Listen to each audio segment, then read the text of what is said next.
시청자 여러분 안녕하십니까? 8월 18일 월요일장 파이널샷 시작합니다. 오늘 국내 증시는 미국의 반도체 관세에 대한 부담감 그리고 PPI가 생각보다 더 강력하게 나오면서 금리 인하에 대한 우려감이 더해지면서 우리 시장은 하락세를 이어가고 있습니다. 특히나 외국인의 매도세가 시장의 하방 압력으로 작용을 하고 있는데요.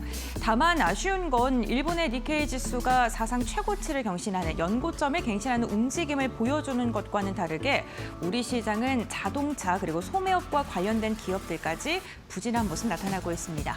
오늘 마켓 A컷을 통해서는요, 또 주말 사이에 들려온 트럼프의 발언, 이로 인한 국내 증시의 영향력을 한번 이야기 나눠보고자 합니다. 오늘도 마켓 A컷의 사진은요, 트럼프 사진으로 시작을 해야 될 것 같습니다. 트럼프가 알래스카로 향하는 배에서 기자들과 만나면서 했던 말이 반도체에 대해 300% 관세를 부과하겠다라는 발언을 하게 됐습니다. 이로 인해서 국내 반도체 관련 기업들이 전반적으로 좀 부진한 움직임이 오늘 나타나고 있는 건데요. 지금 저희가 사진으로 준비한 이 장면 역시나 알래스카로 출국하는 트럼프 미국 대통령의 사진을 준비했습니다. 반도체 관세 다음 주, 그 다다음 주쯤에 발표하겠다라고 이야기를 하면서 반도체 투자 심리가 급격하게 얼어붙고 있는 모습입니다. 그렇다면 어떠한 이야기를 했을까요? 조금 더 자세히 알아보도록 하겠습니다.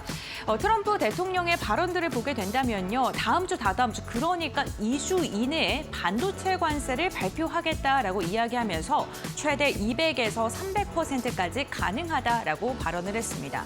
이번에도 역시나 무역확장법 232조를 근거로 들었습니다. 그러니까 국가 안보의 위협을 느끼기 때문에 이로 인해서 관세를 부과하겠다라는 게 트럼프 측의 주장인데요. 상호 관세 15%가 아니라도 관세에 대해서 품목 관세로 적용되기 때문에 제품 전체군에 부과가 될 수밖에 없습니다. 다만 트럼프는요, 역시나 계속해서 리쇼어링에 대한 강조를 지속하고 있죠. 미국 안에 공장을 건설하게 된다면 관세를 면제하겠다라는 발언을 하기도 했는데요. 그러면서 예를 든 게 애플이 투자를 한 사례를 언급하기도 했습니다. 이로 인해 삼성전자와 SK하이닉스가 지난주에는 미국의 공장이 있기 때문에 괜찮을 것이다라는 기대감이 나왔다면 오늘은 좀 급격하게 투자 심리가 위축되는 모습으로 이어지고 있습니다. 다음 장을 통해서 이어서 이야기 나눠보도록 하겠습니다. 여기에 스마트폰 부분까지도 이제는 자유롭지 않은 모습이 나타나고 있습니다. 미국의 스마트폰 점유율을 보게 된다면요. 삼성전자가 1년 사이 미국에서의 스마트폰 점유율이 급격하게 상승하는 모습이 확인되고 있습니다. 지금 짙은 파란색이 삼성이고요. 회색이 애플입니다. 애플의 점유율이 소폭 줄어들었지만 오히려 삼성은 증가하고 있는 게 이 표를 통해서 확인될 수 있는데요. 출하량 역시나 애플은 11% 감소한 반면에 삼성전자는 무려 38%나 증가한 것으로 확인되고 있습니다. 특히나 갤럭시 Z 폴드 7의 예약 판매가 역대 최고치를 기록하면서 이제는 애플이 선점하고 있는 프리미엄 시장 안에서도 삼성의 지금 파이가 점점 더 커지고 있다라는 기대감과 긍정적인 분석이 더해지고 있습니다. 그런데 미국 상무부에서 찬물을 끼얹는 발언을 하게 됐죠. 반도체뿐만 아니라 스마트폰과 태블릿 그리고 PC와 같은 파생 제품을 포함해서 지금 조사를 진행 중이다라는 이야기를 했고요. 그렇게 된다면 부품단에서 관세에 지금 타격이 될 수 있다라고 그렇게 우려가 커질 수밖에 없는 상황입니다. 당연히 관세가 부과받게 되면요. 삼성전자 입장에서는 가격 경쟁력이 약화될 수밖에 없고요. 지금 차츰차츰 늘어나고 있는 점유율 상승에 제동이 걸릴 수밖에 없습니다. 반면 애플 같은 경우에는 내년에 폴더블 폰 출시가 예정되어 있는데요. 관세 면제로 인해서 가격에 대한 우위를 가져갈 수 있고 지금 삼성에게 뺏기고 있는 점유율을 다시금 되찾을 수 있을 것이다라는 시장의 분석이 나오고 있는 것입니다. 시장에서는 삼성이 이번에 이 대응카드로 파운드리 투자를 우리가 하고 있으니까 스마트폰까지 면제를 요구할 수 있다라고 시장에서 분석을 하고 있습니다만 아직 확실하게 나온 것은 없습니다. 특히나 삼성전자의 CFO까지도 우려감을 표하기도 했습니다. 완제품까지 만약에 포함되게 된다면 당연히 우리가 이익을 줄어드는 그런 영향력 영향력이 적지는 않을 것이다라는 코멘트를 단 만큼 과연 이번에 관세 타격이 삼성의 스마트폰 시장까지도 이어질지는 조금 더 지켜봐야 될 것 같습니다.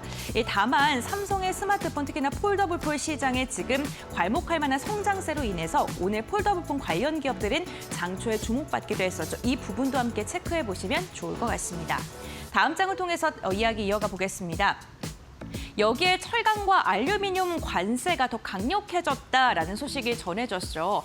미국이 다른 나라들과 관세에 대한 무역 협정을 할 때도 철강과 알루미늄 같은 경우에는 고율 관세를 유지하는 모습이 특징적이었습니다. 그런데 이 관세 적용 품목이요, 407종이 더 추가되면서 1000종이 넘는 제품으로 확대가 됩니다. 그런데 이 확대되는 품목을 보니까요, 우리나라가 미국으로 많이 수출하는 품목들이 대거 포함되어 있었습니다. 보시는 것처럼 건축용 보강재는 물론이고요. 철강 프레임 가구, 가전제품과 엔진, 지게차와 굴착기 같은 건설 기계 제품들, 그리고 변압기와 자동차 부품들이 포함되어 있는 것으로 확인이 되고 있습니다. 적용 시점 같은 경우에는요, 8월 18일 오늘부터 발효가 되고요. 이것 역시나 무역확장법 232조를 근거로 들기로 했습니다. 그렇다 보니까 기존의 15% 적용 품목이 50% 고율 품목 관세로 제한받을 수밖에 없을 것 같습니다. 이로 인해서 당연히 미국향 수출 물량은 감소가 될 수밖에 없는 듯한데요. 관세 타격, 그러니까 이번 달 10일까지의 수출 데이터를 쭉 보게 되니까요. 철강 제품이 무려 18%가량 감소한 것으로 확인됐고, 자동차 부품 13%, 가전 제품은요 무려 42% 감소한 것으로 확인이 됐습니다. 그런데 지금 더 추가가 되게 된다면 우리나라의 수출이 더 줄어들 수밖에 없을 것 같고요. 이로 인한 우려감이 오늘 국내 증시를 흔들고 있는 요인이기도 합니다. 이렇다 보니까 현대차 그룹은요, 미국에서의 생산을 보다 더 공격적으로 할 수밖에 없을 듯합니다. 미국 공장 생산의 실적을 보게 된다면 지난해와 올해를 비교했을 때 두 기업 모두, 현대차와 기아 모두 다 지금 상승한 것으로 확인이 되고 있죠. 상반기 미국 생산을 보게 된다면 전년 대비한 현대차는 4만 대가량 증가했고요. 특히나 엘라베아 공장 같은 경우에는 가동률이요 거의 100%에 육박한다고 합니다. 풀가동을 진행하고 있는 거고, 기아 같은 경우에도 조지아 공장의 가동률이 101%, 그러니까 100% 이상 지금 초과한 상태에서 가동을 지금 공격적으로 하고 있는 상황입니다. 부품 원자재 조달까지도 지금 미국에서 확대를 하고 있는 상황인데, 아무래도 완성차를 현지에 생산하게 된다고 하더라도 부품을 수입하게 된다면 그 부분에 대해서는 관세가 적용되고 때문에 현대차 같은 경우에도 미국의 부품 매입액이 17%, 그리고 기아 같은 경우에도 6조 이상을 지금 원자재와 부품을 미국에서 조달하고 있는 것으로 확인되고 있고요. 그렇기 때문에 미국의 공장이 없는 우리나라의 중소형 자동차 부품단에서는 피해에 대한 우려가 커질 수밖에 없는 부분이기도 합니다. 반면 역으로 생각하게 된다면 한국 기업이 미국에 공장을 갖고 있다면 당연히 현대차와 기아도 그 기업들의 부품을 살 수밖에 없겠죠. 이 부분도 투자 포인트로 체크해 보시면 좋을 것 같습니다. 다만 오늘뿐만 아니라 이번 주 내내 불확실성은 계속 이어질 것으로 보입니다. 불확실성 도대체 언제까지 이어지는 걸까요? 주말 사이 우리가 기대했던 러시아와 미국의 휴전에 대한 이야기는요 조금 없어졌습니다. 지금 휴전 합의에 실패한 것으로 확인되면서 결국에는 러시아만 웃었다라는 그러한 기사도 나오고 있는 상황인데, 젤렌스키 우크라이나 대통령이 백악관에 방문을 하게 되고 여기서 또 어떤 이야기가 나올지에 좀 주목을 해보셔야 될 것 같고요. 트럼프 대통령이 1, 2주 철강과 반도체 관세 경고를 했는데 과연 이번에 품목별로 어떻게 나올지 좀 구체적인 사항도 확인을 해보셔야 될 것 같습니다. 여기에 잭슨홀 미팅과 파월 연설이 21일부터 2박 3일간 대체가 되는데, 특히나 파월이 얼마나 긴축적인 발언을 내세울지 이 부분도 좀 주목해 보셔야 될 것 같고, 여기에 FOMC 의사록이 공개가 되고요. 여기에 신규 수당 청구 건수, 그리고 S&P 글로벌 PMI가 발표가 됩니다. 마지막으로 소비기업의 실적이 지금 발표가 되는데 월마트 실적 좀 주목해 보셔야 될 것 같습니다.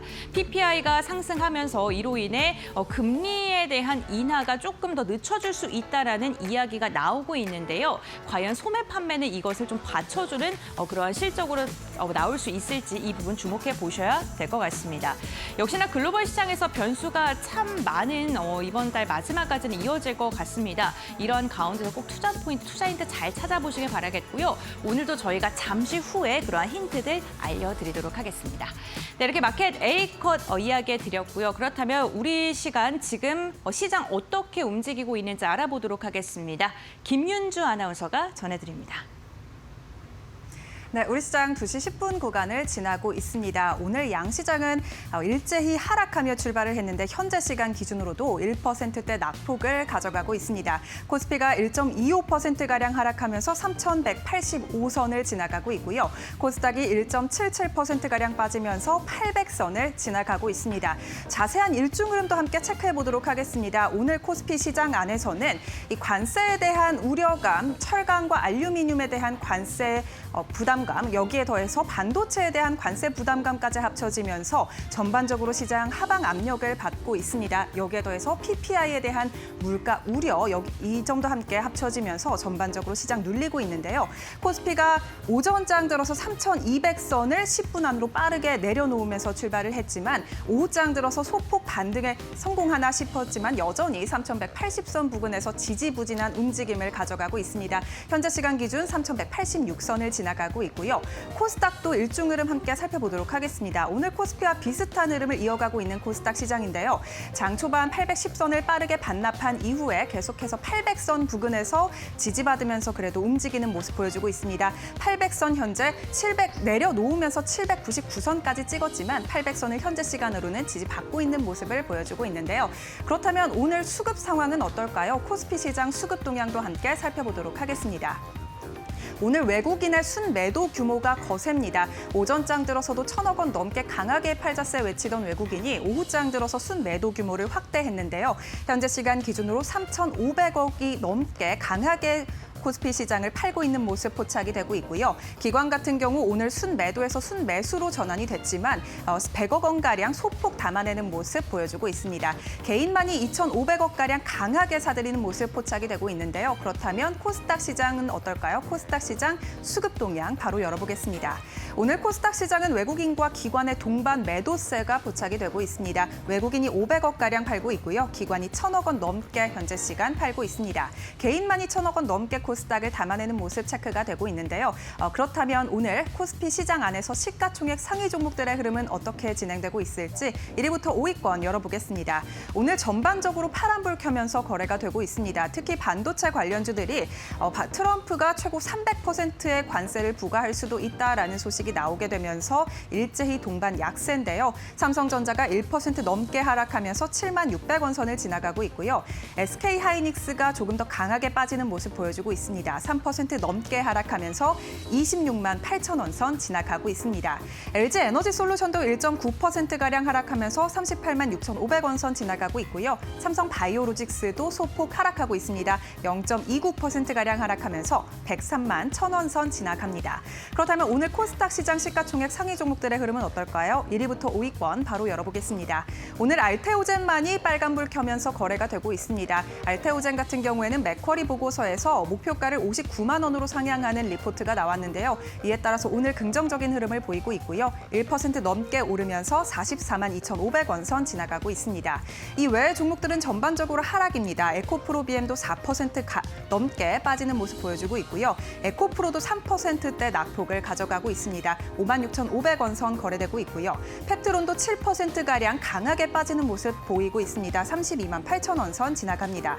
파마리서치도 2.19%가량 하락하면서 오늘 시총 상위주 단에서 전반적인 하락 흐름이 눈에 띕니다. 그렇다면 오늘 특징적인 종목은 어떤 게 있을까요? 특징주 바로 알아보도록 하겠습니다. 첫 번째 특징주는 G2G 바이오입니다. G2G 바이오가 전장에서 상장한 이후로 오늘 또다시 52주 신고가를 경신해냈는데요. 면역 억제제가 국책 과제로 선정됐다라는 소식에 상한가를 터치했습니다.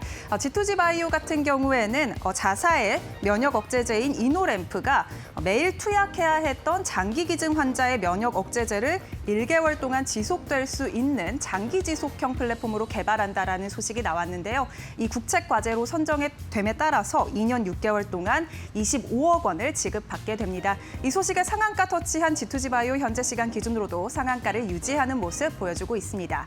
두 번째 특징주도 알아보겠습니다.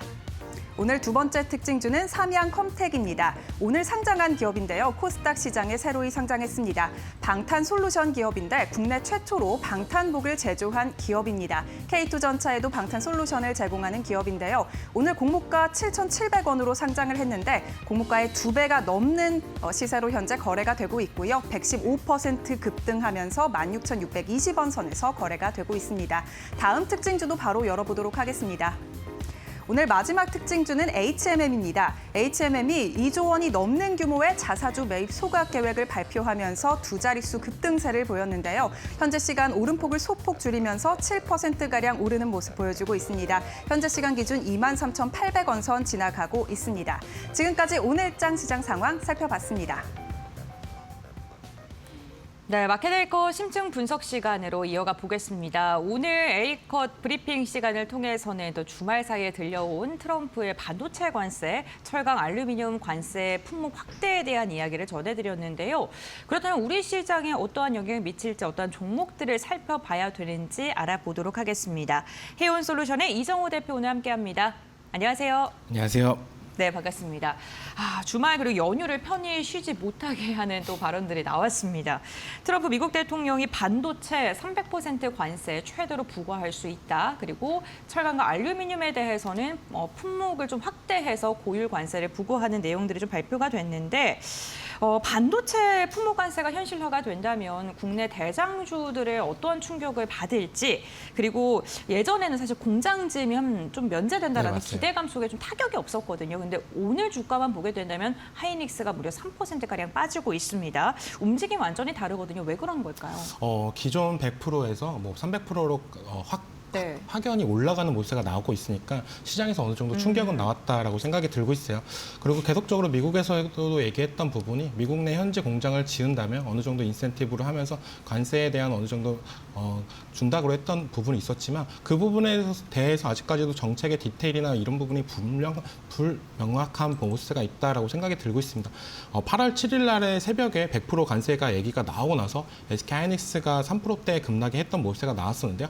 한국 정부가 삼성과 HBM, 파운드리, 테일러 투자 이런 부분이 얘기가 나오면서 어떻게 보면 현지 관련해가지고 장점, 우리가 한미 상호 관세 관련해가지고 얘기가 나올 때 어떻게 보면 반도체, 바이오 쪽에서 어느 정도 인센티브를 준다고 했던 얘기가 나오면서 어느 정도 하방의 지지를 지켜줬다라고 생각이 들어요. 하지만 오늘장에서 나왔던 이렇게 과도한 하락이라고 볼 수가 있는 부분이 나온다라고 봤을 때 기존의 100%에서 300%까지도 크게 올라갔다라고 봤을 때는 우리나라도 어느 정도 피해가 될 가능성, 이런 불안감이 어느 정도 있다라고 볼 수 있는 부분이 제일 크고 제일 좋은 건 투자자분들께서는 어떻게 본다면은 관세 관련해서 정확한 디테일이나 이런 부분이 나오는 거 보고 나서 들어가도 늦지 않다라고 저는 생각이 들고 있기 때문에 지금 시장에서는 어느 정도 불확실성이 공존하는 부분이 있기 때문에 오늘 장에서 어느 정도 하락세가 나와주지 않았나라고 생각이 들고 있습니다. 네, 알겠습니다. 결국에는 관세에 대해서 조금 윤곽이 잡히고 나서 보는 게 좋겠다라고 이야기를 해주셨고 역시나 시장의 불확실성이 가장 큰 게 하락의 원인인 듯합니다.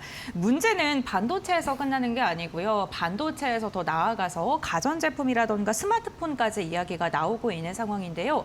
지금 삼성전자가 스마트폰 부분에서 분위기가 좋거든요. 네, 맞아요. 그런데 이번에 애플만 좀 혜택을 받고 삼성은 또 관세에 대한 타격을 받게 된다면 지금 따라잡고 있는 점유율을 빼앗길 것이다라는 우려까지 나오고 있거든요. 이 부분에 대해서는 어떻게 보십니까? 따라잡힐 가능성도 있다라고 생각이 들고 있어요. 어떻게 보면 2분기 기준으로는 미국에서 삼성 점유율이 올라가는 모세가 나왔고 애플 점유율이 조금 하락하는 모세가 나왔습니다. 하지만 지금 계속적으로 관세 얘기가 나오면서 애플 같은 경우는 미국 내 현지 투자나 이런 부분 계속적으로 늘려가는 모세도 있고 삼성 같은 경우에 현지 생산 기반이 많이 취약한 모세가 있어요. 다들 알다시피 베트남, 인도 이쪽 쪽으로 어떻게 보면 스마트폰 관련해가지고 조립 라인이나 이런 부분이 계속적으로 있는 부분이 있기 때문에 어떻게 보면 이번 관세에 관련해가지고 삼성이 조금 더 피해가 될 가능성은 높지 않나라고 생각이 들고 있고 단기적으로는 애플이 조금 더 위에 있는 모세는 나오고 있다라고 생각이 들고 있습니다. 그 이유는 다들 알다시피 애플에서 이번에도 $1,000억 규모를 더 투자를 한다라고 얘기가 나오면서 어떻게 보면 애플과 밸류체인이나 이런 부분이 더욱더 각광을 받는 모습도 나왔다라고 여겨지고 있고 삼성 같은 경우도 이번에 어떻게 보면 현지화나 이런 부분이 계속적으로 올라간다고 봤을 때는 이 간격은 어느 정도 좁힐 가능성은 있지 않나. 하지만 지금 나온 투자 내용이나 이런 부분을 봤을 때는 단기적으로는 애플이 위이고 삼성이 조금 더 하락하는 모습가 나오지 않을까라는 걱정이 조금 있지 않나라고 생각이 들고 있고 긍정적인 포인트는 트럼프가 아이폰을 쓰는 게 아니라 갤럭시를 계속적으로 고집하면서 쓰고 있습니다.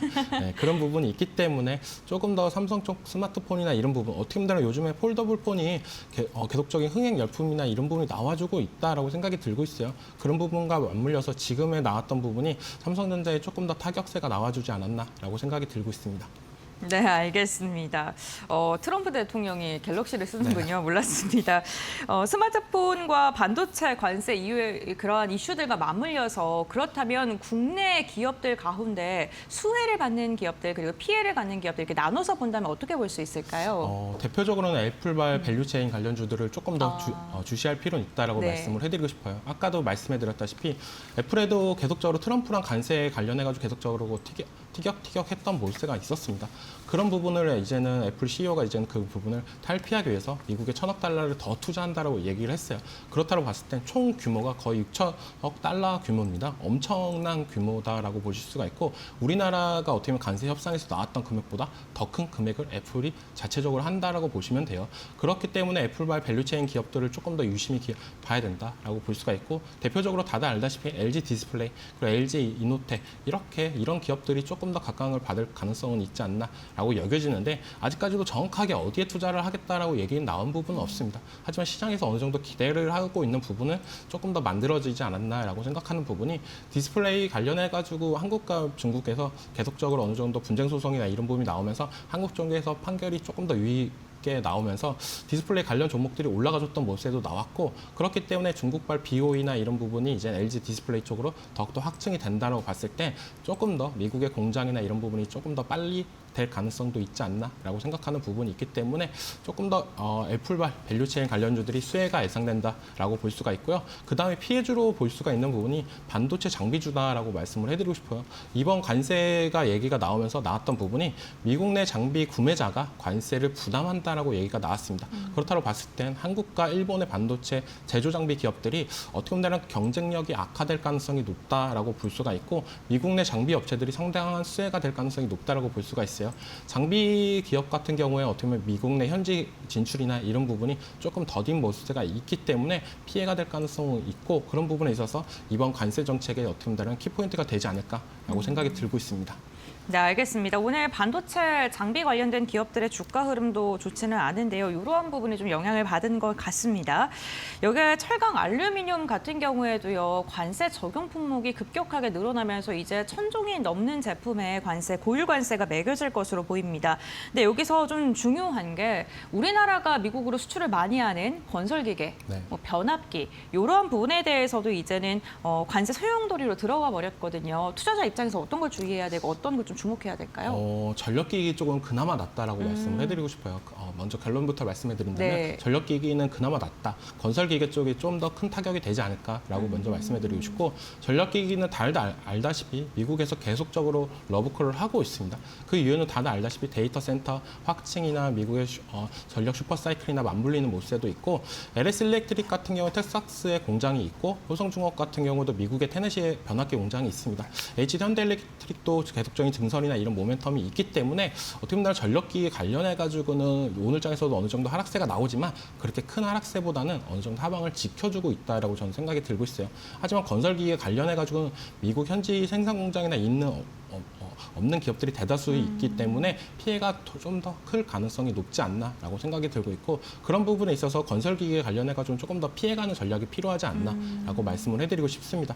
요즘 어떻게 보면 러시아, 우크라이나 관련해가지고 이제 종전 계속적인 기대감이 나와지면서 건설기계 관련주들이 어느 정도 상승 탄력을 받아줬다라고 생각이 드는데 그만큼 오늘장에서 어느 정도 하락세가 크게 나와주는 모습도 있고 제일 좋은 건 이렇게 하락세가 크지만 이제는 기업 입장에서는 미국의 현지 공장이나 이런 부분을 증설한다라고 있다라고 얘기가 나오면 다시 한번 주가는 반등이 나올 가능성은 있기 때문에 그런 포인트를 조금 더 눈여겨보면서 투자자 입장에서는 조금 더 참으면서 가격대가 낮아질 때 그때는 어느 정도 회사의 코멘트나 이런 부분으로 주가가 다시 한번 되돌림이 될 가능성이 높다라고 생각하는 부분이 있기 때문에 조금 더 그 포인트에 맞춰서 시장을 지켜봤으면 좋겠다라고 말씀을 해드리고 싶습니다. 네, 알겠습니다. 건설기계 같은 경우 현재 공장이 없는 종목들이 많기 때문에 조금 더 보수적으로 접근해야 된다라고 이야기를 해주셨습니다.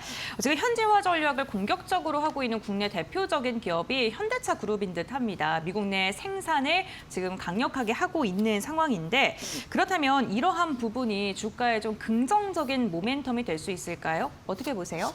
현대기아차 같은 경우도 오늘 네. 시장에서 원래 어떻게 보면 안 좋은 뉴스들이 계속 나오니까 더 큰 폭으로 빠져도 안 이상할 정도였었는데 하도 관세에 관련해가지고 얘기가 계속적으로 나오면서 제일 많이 피해를 본 업종이 자동차였다라고 생각이 들고 있어요.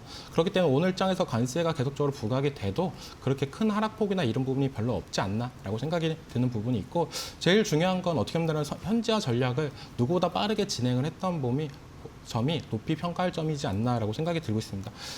조지아 메타플랜트에 연 50만 대를 목표로 하면서 공장을 가동하는 모습도 있고요. 기아나 현대 같은 경우도 배터리 공장이나 이런 부분을 계속적으로 확충하는 모습가 있기 때문에 왕선차 업체 기준으로는 어느 정도 관세에 관련해가지고 조금 회피할 수 있는 부분이 나오지 않았나라는 생각이 들고 있지만 제일 중요한 건 지금 미국과 우리나라의 상호 관세나 이런 부분이 어느 정도 마무리가 된 부분이 있겠지만 정상회담 이후로 이쪽에서 조금 더 어느 정도 모멘텀이 조금 바뀐다라고 봤을 때는 자동차 쪽으로도 어느 정도 큰 피해가 될 가능성이 있지만 지금 15% 정도만 어느 정도 지켜준다라고 봤을 때는 큰 타격은 어느 정도 비껴나갈 가능성이 있지 않나라고 여겨지고 있습니다. 그리고 이미 관세에 대해서 주가적인 측면에서 반영이 많이 됐기 때문에 그러한 걸로 오늘 국내 증시에서 지금 자동차 관련 기업들은 보합권 수준에 머물러 있는 모습입니다. 그런데 완성차 말고요, 자동차 부품주들. 네. 지금 미국에서 생산되지 않은 부품을 사용한다면 관세를 매기겠다라고 이야기하면서 현재 공장이 없는 기업들은 좀 힘들지 않을까라는 생각도 드는데요. 그렇다면 역으로 생각해서 현재 공장이 있는 기업들을 봐야 되는 거지 않습니까? 어떤 기업들 좀 추려볼까요? 현지에 공장이 있는 기업들을 계속적으로 보시는 게 더 좋다라고 생각이 들고 있어요. 왜냐? 지금 불확실성이나 이런 부분이 계속적으로 얘기가 나오고 있는데 그런 부분을 피해갈 수 있는 부분은 현지 공장이 있냐 없냐로 지금 어떻게 보면 시장에선 평가를 하고 있다라고 생각이 들고 있고 대표적인 기업으로는 현대모비스, HL 만도, SL, 한원 시스템 이런 부분이 있다라고 보실 수가 있습니다. 대표적인 기업이다라고 보시면 돼요. 현대모비스 같은 경우는 현재 모듈과 세시를 통합하는 모습도 있었고 HL 만도 같은 경우에 조지아주 생산 기반을 어느 정도 만들어줬다라고 생각이 들고 있습니다. SL 같은 경우는 어떻게 본다면 우리가 다 헤드라이트나 이런 부분에서 강자다라고 보실 수가 있는데 이 기업 같은 경우에 GM이나 계속적으로 모멘텀이 있기 때문에 현대차뿐만 아니라 어떻게 본다면 미국 내 현지 완성차 기업들과도 어느 정도 OEM이나 ODM 이런 부분에 대해서 어느 정도 시너지가 날 가능성이 있다라고 생각을 들고 있기 때문에 이 네 가지 기업들은 어느 정도 피해는 최소화가 될 가능성은 있지 않나라고 여겨지고 있지만 제일 중요한 건 우리나라가 미국의 관세나 이런 부분에 있어서 자동차 판매량이 줄어드냐 아니면 더욱더 올라가냐 이런 부분에 있어서 전체적인 자동차주 관련주들의 훈풍이 어느 정도 나오지 않을까라고 생각이 들고 있습니다. 궁금한 게요. 오늘 일본 증시 보면요. 네. 자동차 관련 기업들 잘 가거든요. 네. 네, 그리고 상대적으로 시장에서 해석하기에 국내 거 사느니 일본 걸 산다 이렇게 해석해서 그런 걸까요?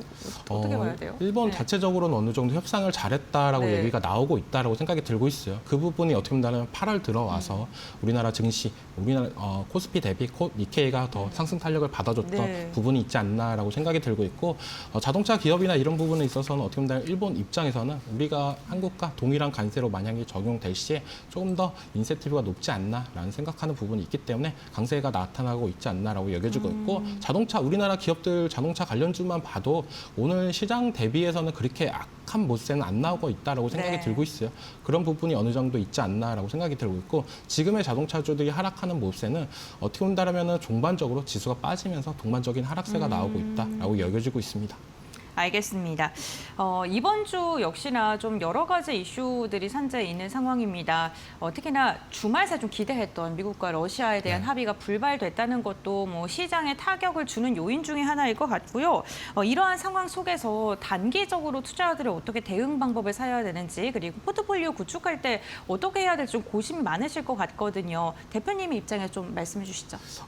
결론부터 말씀드리면 네. 현금은 어느 정도 갖고 있었으면 좋겠다라고 말씀을 해드리고 싶어요. 그 이유는 한미 정상회담 이후로 어떻게 보면 포트폴리오 재변화나 이런 부분이 나올 가능성이 높게 평가하는 부분이 있다라고 먼저 말씀을 해드리고 싶고요. 하반기로 가면 갈수록 실적 모멘텀이나 이런 부분이 더욱더 중요한 시장이 되지 않았나라고 말씀을 해드리겠습니다. 맨 처음에는 뭐 실적주로 다들 알다시피 조선과 방산, 전력기기 관련해가지고 20% 정도, 반도체는 어떻게 보면 그쪽으로도 반도체는 갈 수밖에 없다라고 생각이 들고 있습니다. 관세나 이런 부분이 계속적으로 얘기가 나와도 AI 관련해가지고 HBM 수요나 이런 부분은 계속적으로 올라가는 모세가 있기 때문에 반도체도 20% 정도. 성장주는 원전과 2차 전지를 좀 나눴던 부분이 있는데요. 원전 같은 경우도 실적이나 이런 부분 모멘텀보다는 어떻게 보면 미래의 전력 수요나 이런 부분, 2차 전지 또한 지금이 워낙 안 좋기 때문에 실적 개선이나 이런 부분, 성장이 또한 나올 가능성이 있지 않나 해서 20%. 바이오 같은 경우는 오늘 장에서도 알테오젠이나 이런 종목들이 버텨주고 있는 모세는 저는 어떻게 본다면 관세에 대해서 어느 정도 타격이나 이런 부분이 잘 비껴 나갈 수 있다라고 생각이 들고 있어요.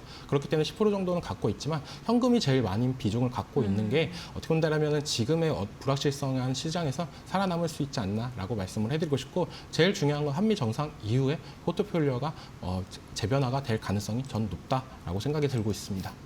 네, 알겠습니다. 한미 정상회담까지는 조금 현금 비중을 강하게 가져가자라고 이야기해 주시면서 굉장히 디테일하게 포트폴리오를 말씀을 해주셨습니다. 오늘 미국에 대한 반도체 관세 이로 인한 국내 종목들 대응 방법에 대해 이야기 나눠봤고요. 오늘 말씀은 여기까지 듣도록 하겠습니다. 고맙습니다.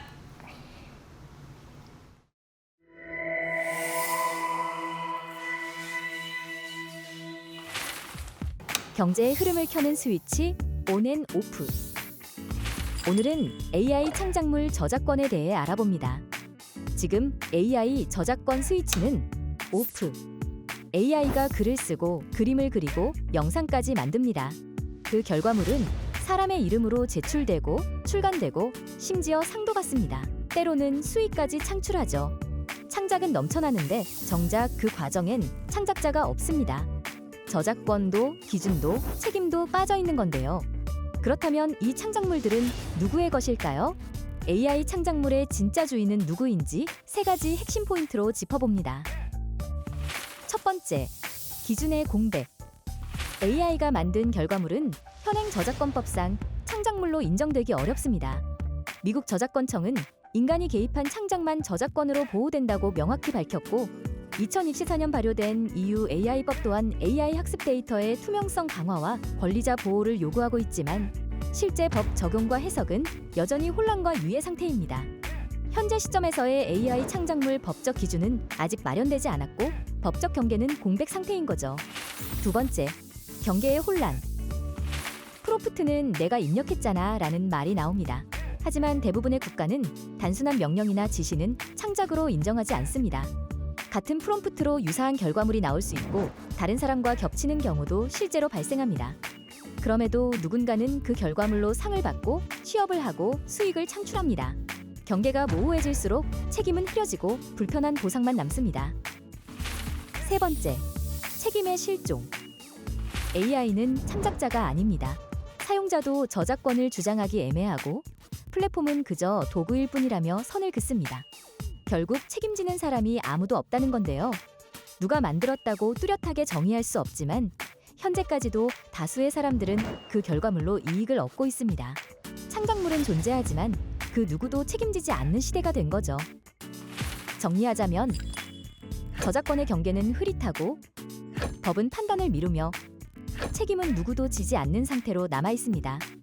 그래서 지금 AI 저작권 스위치는 오프.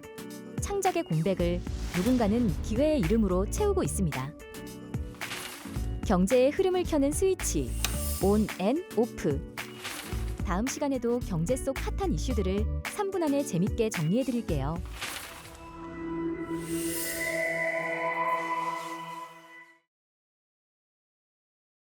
네, 여러분 안녕하십니까? 신민영입니다. 월요일에 파이널샷 함께하고 계십니다. 이번에는 종목 파인더 통해서 정확한 종목 이슈 진단해 보시고요. 종목별로 투자 전략 정비해 보시죠. 첫 번째 이슈 바로 만나보겠습니다. 대외 변수가 오늘 우리 시장을 짓누르고 있습니다. 어김없이 돌아온 미국의 관세 우려감이 시장에 오늘 영향을 크게 주는 모습이죠. 트럼프 대통령이 지난 주말 사이에 알래스카로 향하는 이 배 안에서 했던 발언들이 오늘 크게 화제가 되고 있는데 최대 300%까지 언급이 나왔습니다. 이 시장에서 진위 여부는 아직 알 수 없지만 이 300%에 대한 이야기들을 주가에 반영하고 있는 그런 모습입니다. 트럼프는 인터뷰에서 앞으로 2주 내에 반도체의 철강 관세를 정할 것이라고 했고요. 일정 기간 후에는 매우 높게 설정할 수 있다라고 했습니다. 역시나 미국에서 생산을 하지 않으면 더 높은 관세를 부과한다라는 발언을 하면서 시장에 좀 불안감을 조성하고 있는데요. 이러한 발언이 나오면서 지난 주말 사이 뉴욕 증시도 혼조세를 그렸고 특히나 필라델피아 반도체 지수가 2%대 약세를 그리기도 했습니다. 오늘 반도체주의 투자 심리에도 안 좋은 영향을 주고 있죠. 현재 구간의 분위기 함께 체크해 보시죠. 네, 반도체주는 오늘 파랗게 질려 있습니다. SK 하이닉스가 3%대 약세까지 나타내면서 26만 8천 원 선으로 또 내려왔고요. ISC와 미코 같은 장비주들 4에서 5%대 약세 흐름 포착이 되고 있습니다. 이 밖에 유니셈과 넥스집까지 5에서 7%대 낙폭을 그리고 있습니다. 이어서 두 번째 이슈 바로 살펴보시죠. 역시나 관세 소식입니다. 미국이 50%의 철강 관세 범위를 확대하면서 한국 기업들의 타격이 우려되고 있죠. 이제 확대된 미국의 철강 관세도 오늘부터 발효가 됩니다. 8월 18일부터 적용이 되게 되고요. 50% 이상의 추가 품목수가 407종으로 늘어났는데 기존의 관세를 적용받던 품목들까지 합치면 1000여 종이 넘게 됩니다. 이번에 관세율은 철강과 알루미늄의 함유량에 따라서 기준은 50%이지만 함유량에 따라서 상호관세 추가로 15%가 또 추가되는 항목들까지 있을 것으로 보입니다. 적용 대상이 늘어난 것이 우리 기업들로서는 크게 부담이 되는 부분이 아닐 수 없는데요. 가전부터 생활중앙용품, 산업건설기계, 특히 변압기가 또 포함이 된다는 점, 차량 부품에서 알루미늄 휠, 자동차 프레임까지 포함된다는 것이 관련 기업들, 업종들 전반에 좀 부담을 주고 있는 모습입니다. 수출 기업이 많은 우리로서는 긴장할 수밖에 없는 상황인데요. 오늘 철강주들의 흐름도 전반적으로 좋지가 않습니다. 오늘 철강주 전반적으로 약세를 보이고 있는 가운데 동양철강이 8%대 약세 흐름 나타내고 있고요. 1523원선 지나가고 있습니다. 하이스틸의 경우에도 2%대 약세, 휴스틸과 한국줄철강까지 2%대 약세 흐름 보이고 있습니다. 넥스틸도 1% 가까이 내리면서 15,050원선 지나가고 있습니다. 이어서 세 번째 이슈 체크해 보시죠. 네, 빌 게이츠가 지난 2022년 이후로 3년 만에 방한 소식을 전했습니다. 제약바이오 업계와 백신 협력을 모색한다라는 기대감 오늘 주가에 크게 반영이 되고 있습니다. 이 빌 게이츠 마이크로소프트 창업자이자 게이츠 재단 이사장을 모르시는 분들은 없을 텐데 올해로 70년 생일을 맞았습니다. 제시안의 99%인 275조 원을 2045년까지 모두 기부하겠다라는 발언을 생일 기념으로 남기기도 했는데 이번 방한의 주요 목적이 한국 기업과의 협력을 통해서 저소득 국가의 백신 보급을 활성화하는 것으로 알려지면서 오늘 백신주들 관련 제약바이오 기업들 탄력을 받아가고 있습니다. 게이츠 재단의 주요 업적이 백신 면역 연합 설립의 핵심 역할을 했고요. 또 개발도상국의 저가 백신 공급 글로벌 프로젝트를 주도한 바 있어서 이번에 우리나라 기업들에게도 훈풍이 전해질 것이라는 그런 기대감 나타나고 있고요. 지난 2022년에 윤석열 전 대통령과 만난 바 있기 때문에 이번에도 기업들뿐만 아니라 주요 인사들, 정치적인 인사들과도 만날 수 있다라는 그런 기대감 받아가고 있습니다. 오늘 백신주 흐름은 어떨까요? 함께 체크해 보시죠. 네, KO랩스가 13%, 14% 가까이 급등하고 있습니다. 5,020원 선 거래되고 있고요. 이 밖에 수젠텍도 6%대 오름세 나타내고 있습니다. 유바이오로직스 그리고 SK바이오사이언스 같이 백신 종목들이 3% 오름세 보이고 있고요. 소마젠과 같은 이 진단키트 관련 종목들까지 강세 흐름 이어지면서 2% 가까운 오름세 포착이 되고 있습니다. 이어서 마지막 이슈 살펴보시죠. 네, 오늘 HMM도 급등세를 연출하고 있는데 자사주 공개 매수 첫날입니다. 지난주 마지막 거래일에 장 마감 후에 공시를 내놨는데 자사주를 매입 후 소각하겠다고 했고요. 대규모 주주가치 재고 움직임을 보여줬습니다. 지분 36% 이상을 보유한 최대 주주 한국산업은행 등이 참여를 해서 지분율을 낮추는 것이기 때문에 민영화 기대감까지 받아가고 있고요. 이번 규모가 정말 꽤 큽니다. 2조 1,400억 원이 넘는 규모이고 주당 공개 매수가가 26,200원으로 책정이 됐습니다. 취득하는 예정 주식 수가 8,180만 주가 넘고 9월 안에 소각을 하겠다라고 발표를 했습니다.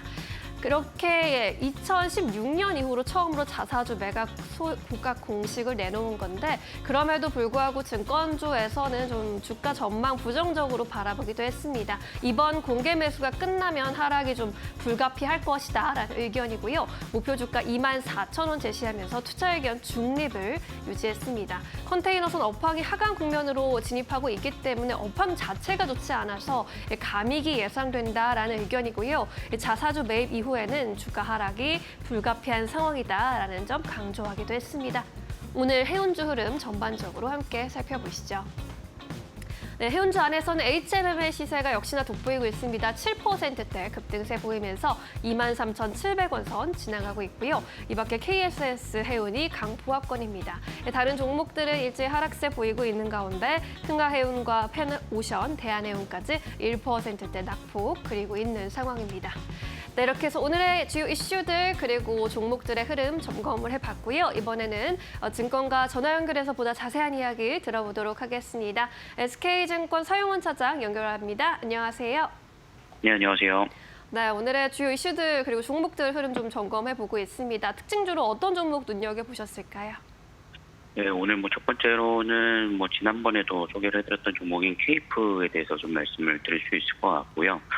조선 기자재 엔진 쪽 부품에 대한 순환매에 따라서 오늘 좀 상당히 좀 강한 상승세가 이어지고 있다라고 볼 수 있겠습니다. 사실 오늘 시장이 좀 어려운 가운데서 유일하게 좀 강하게 흐름들이 좀 이어지고 있는 부분들 조선업종이라고 볼 수 있을 텐데요.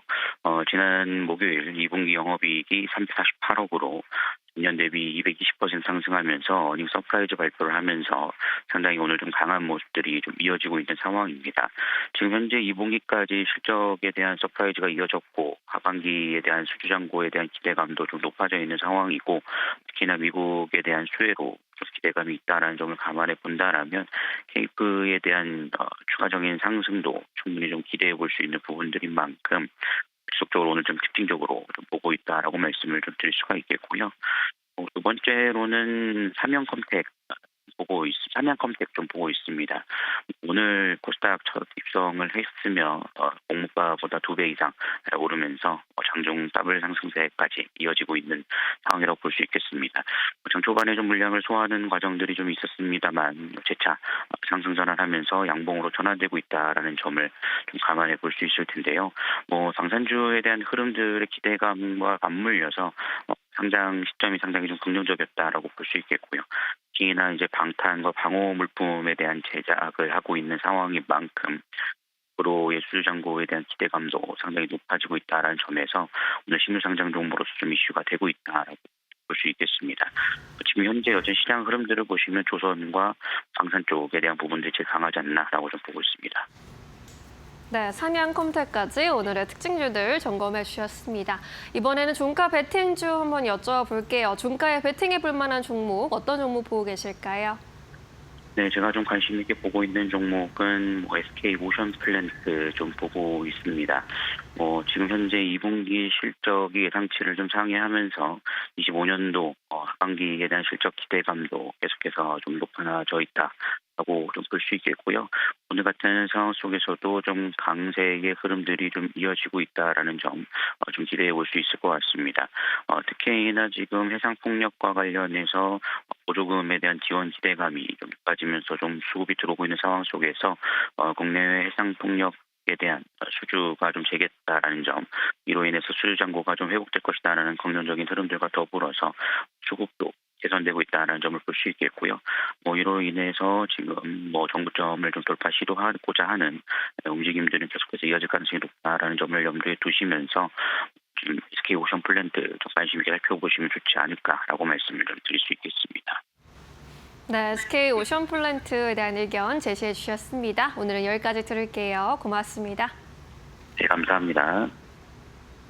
네, 마감 약 45분가량 남겨두고 있는 가운데 오늘 장에서 놓치지 말아야 할 종목들 조금 더 자세히 점검해 보겠습니다. 질심포 박근호 이사 함께 할게요. 어서 오세요. 안녕하십니까. 네, 파이널샷이 포착한 오후장 특징주들 먼저 화면으로 만나보시죠. 네, SK 바이오사이언스 눈에 띕니다. 빌 게이츠의 방한 소식에 백신조 전반이 강세 흐름을 보이고 있고요. LS 일렉트릭의 경우에는 이 철강 관세에 대한 우려 속에 하락하고 있습니다. 삼성전자와 SK하이닉스 역시 반도체 관세에 대한 불안감으로 동반 약세 나타내고 있고요. 그래도 반면에 웅진의 경우 영업이익 급증 소식 전해지면서 급등세 연출하고 있습니다. 이 안에서 어떤 종목 집중해 볼까요? 첫 번째 종목 만나보시죠.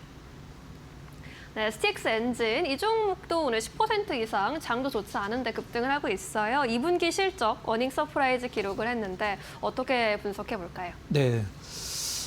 보통 우리가 이제 전방 이론 기자재 쪽은 이제 전방 산업의 자동차로 한번 제가 예를 한번 들어서 말씀을 드리면 지금은 그런 게 이제 맞지는 않습니다만 과거에 이제 현대차, 기아차 이런 완성차 업체들이 오르고 내림에 따라서 이제 부품사들이 이제 같은 흐름을 좀 보여줬었죠.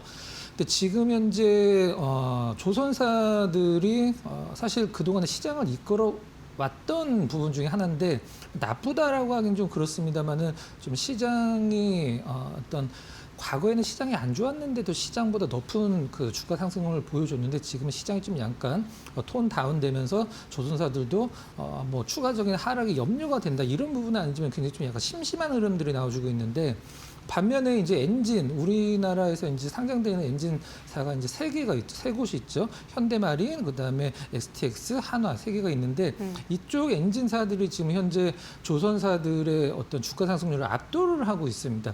그것과 관련돼서 이제 시장에서 과거에는 이제 우리나라 조선사들의 수주량에 따라서 이 엔진사들의 어떤 그 영업이익이나 매출이 늘어날 것이다, 늘어난다 이런 식으로 이제 분석을 했다라고 하면.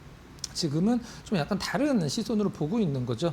어떤 거냐면 바로 중국입니다. 우리나라 조선사들을 얘기를 할 때 항상 말씀드리는 게 중국인데 조선사들은 중국을 지금 경쟁자로 두고 있지만 엔진사들은 중국을 지금 고객사로 두고 있는 상황이기 때문에 이 어떤 이제 발주가 더 늘어날수록 이 실적이 늘어나는 업사이클이 조선사보다 엔진사들이 더 높게 나오고 있는 게 지금 현재 시장에서 조선사들이 좀 약간 톤 다운되는 주가 흐름 대비해서 엔진사들이 연중 신고가를 계속적으로 갱신해 나가고 있는 이유 중에 가장 큰 부분이라고 이제 보시면 될 것 같아요. 네. 자, STX 엔진 같은 경우는 이제 우리나라 세계 상장사 중에 시가총이 제일 낮죠. 시가총이 가장 막내인데 사실 실적으로만 보면 중간 정도 되죠.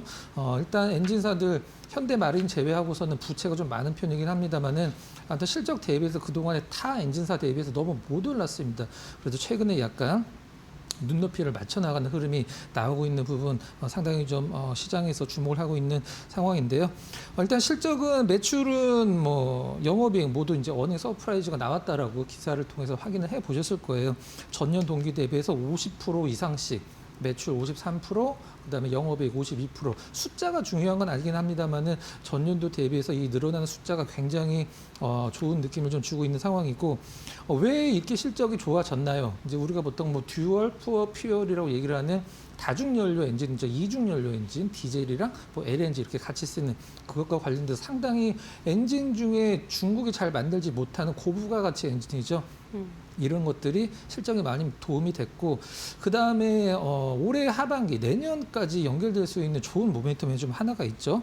바로 이제 한화 에어로스페이스가 만든 K9 자주포 엔진인데 이게 이제 그동안에 독일이랑 이제 합작으로 이제 기술을 갖고 와서 로열티를 지불하면서 만들던 엔진이었었는데 작년 9월 달에 이제 완벽하게 국산화를 하면서 그거가 관련돼서 이제 이집트 향으로 수출되는 물량 같은 경우는 이제 이 STX 엔진이 자체 기술을 만들기 때문에 이 부분이 또 플러스 알파의 어떤 실적에 도움이 되는 부분이 될 것이라고 시장은 좀 내다보고 있는 상황이에요.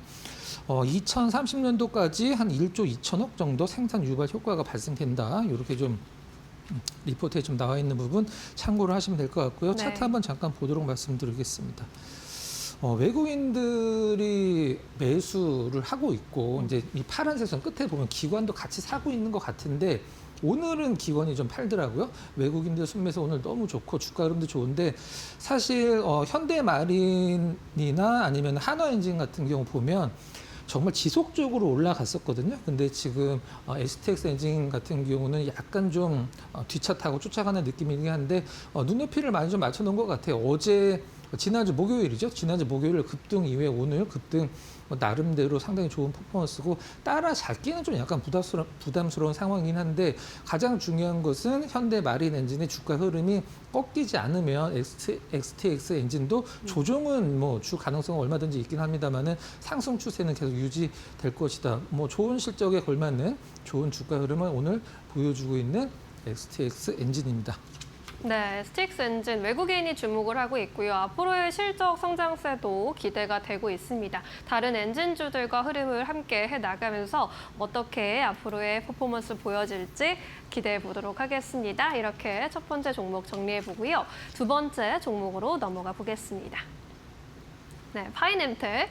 이 종목도 오늘 13% 급등세 연출하고 있는데 폴더블폰 부품전에서 특히나 좀 두드러지는 모양이네요.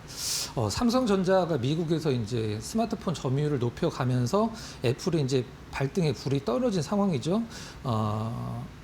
폴더폰 관련돼서 출시가 조금 더 타이트하게 좀 이루어지지 않을까라는 기대감이 지금 나오고 있는 상황인데 삼성전자가 지금 31%까지 미국 내에서 점유율이 올라왔어요. 이제 애플 아이폰 같은 경우는 50% 깨졌죠. 49%. 과거에는 사실 우리나라에서도 뭐 자녀 키우시는 분들은 뭐 다들 느끼시겠습니다만은 갤럭시 이제 뭐 중학교, 고등학교 기준으로 갤럭시를 잘 안 씁니다. 거의 아이폰을 쓰죠. 근데 미국도 사실 이 좀 약간 그 티네이저들 기준으로 삼성폰을 원래 거의 안 썼었거든요. 그 이유 중에 하나가 무엇이냐면 키즈폰입니다. 키즈폰. 이제 우리가 보통 우리나라에서 키즈폰을 많이 쓰지만 미국에서도 이제 키즈폰을 쓸 때 거의 삼성폰을 쓰거든요. 애플은 키즈폰이 없죠. 근데 이 키즈폰의 특징이 뭐냐면 성능을 확 떨어뜨려 갖고 출시를 하거든요. 그렇기 때문에 어렸을 때서부터 이 성능이 굉장히 안 좋은 폰을 쓰다 보니까 이 삼성폰에 대한 인식이 굉장히 안 좋아져서 물론 뭐 아이폰이 대세긴 합니다만 그런 것들이 삼성폰의 어떤 성장에 좀 가장 큰 걸림돌이다라는 분석 자료가 좀 있긴 했었었는데 네. 아무튼 그 삼성폰이 미국에서 이제 점유율 올라가면서 뭐 물론 삼성 쪽의 실적도 좋아지긴 하겠습니다만 가장 시장에서 주목을 할 수 있는 부분은 이제 애플이 이제 조금 더 가속화할 수 있는 폴더블 폰의 이 서플라이 체인들이 이제 퍼포먼스가 당연히 뭐 주가 흐름 나올 수밖에 없겠죠. 일단 뭐 메탈 플레이트 이제 외장 힌지가 있고 내장 힌지가 있는데 내장 힌지는 이제 외장 힌지는 지금 갤럭시 Z 폴드에서 여러 가지 회사들이 중국 기업들이나 우리나라에서 뭐 KH 바텍이나 이제 경쟁을 하고 있는데 이 내장이 이제 메탈 플레이트는 파이넴텍이 거의 뭐 독점하는 것으로 이제 시장에서 알려져 있는 상황이죠.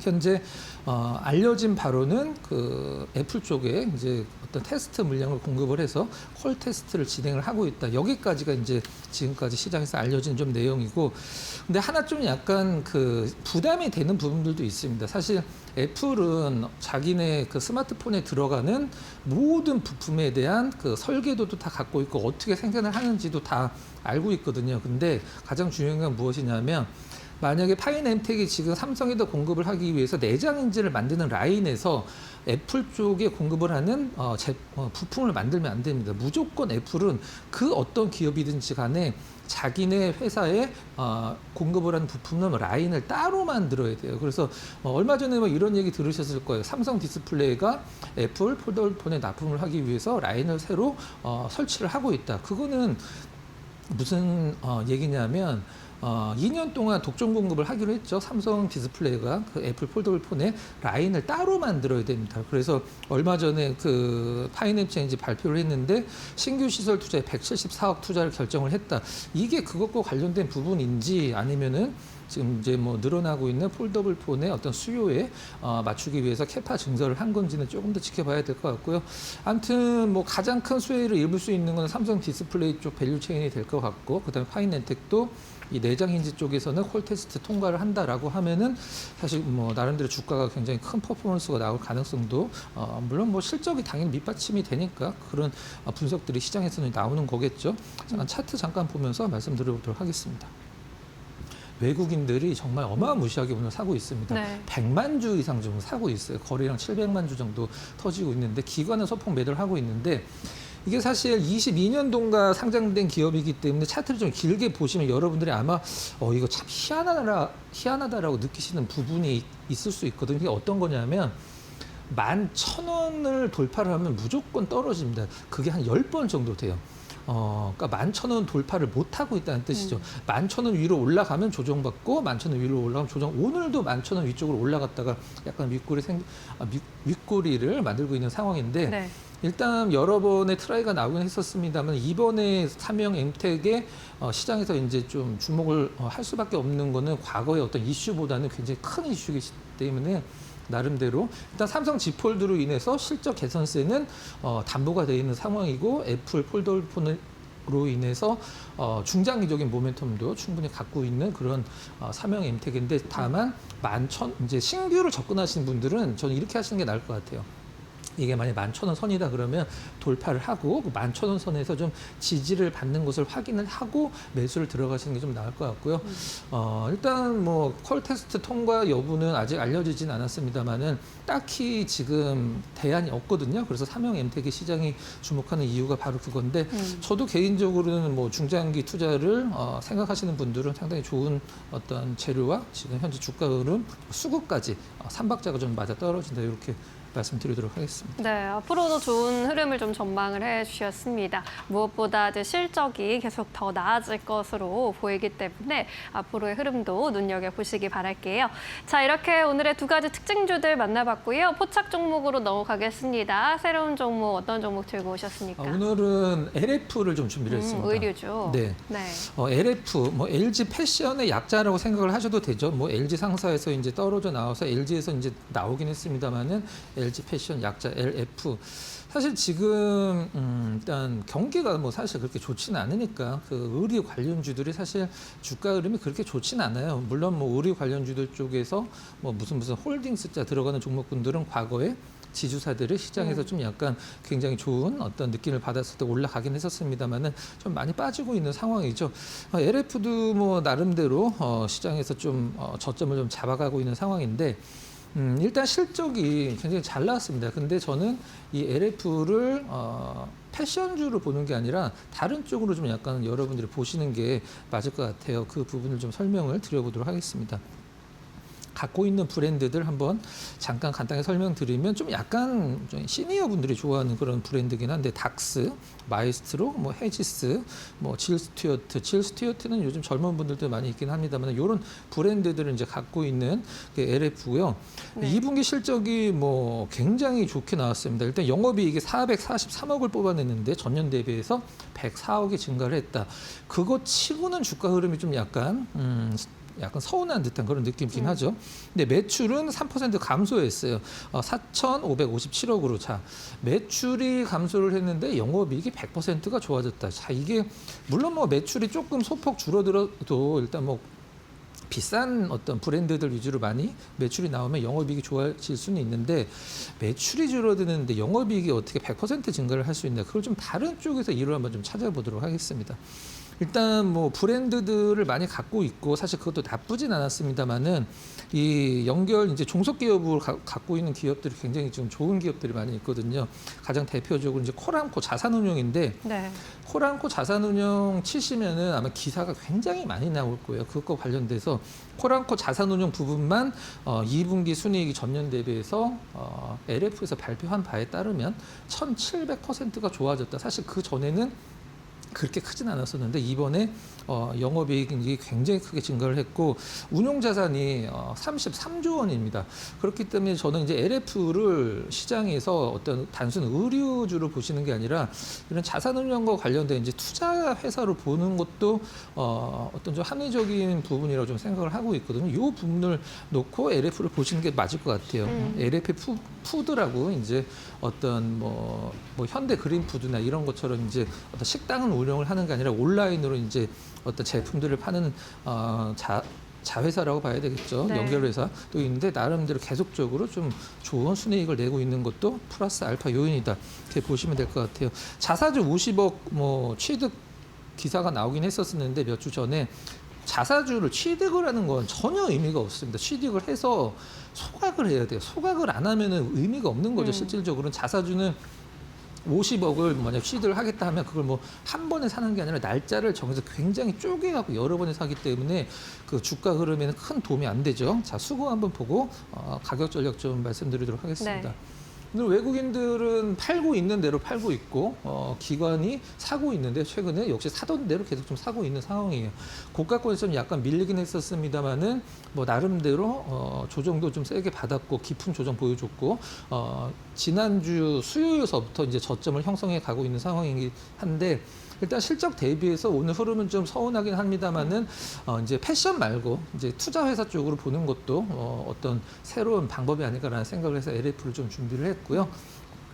가격 전략이요? 네, 가격 전략 드리도록 하겠습니다. 지금 가격이 19,000원에 살짝 좀 깨져 있죠. 19,000원 전후면 뭐 큰 문제 없다라고 생각을 하고 있고요.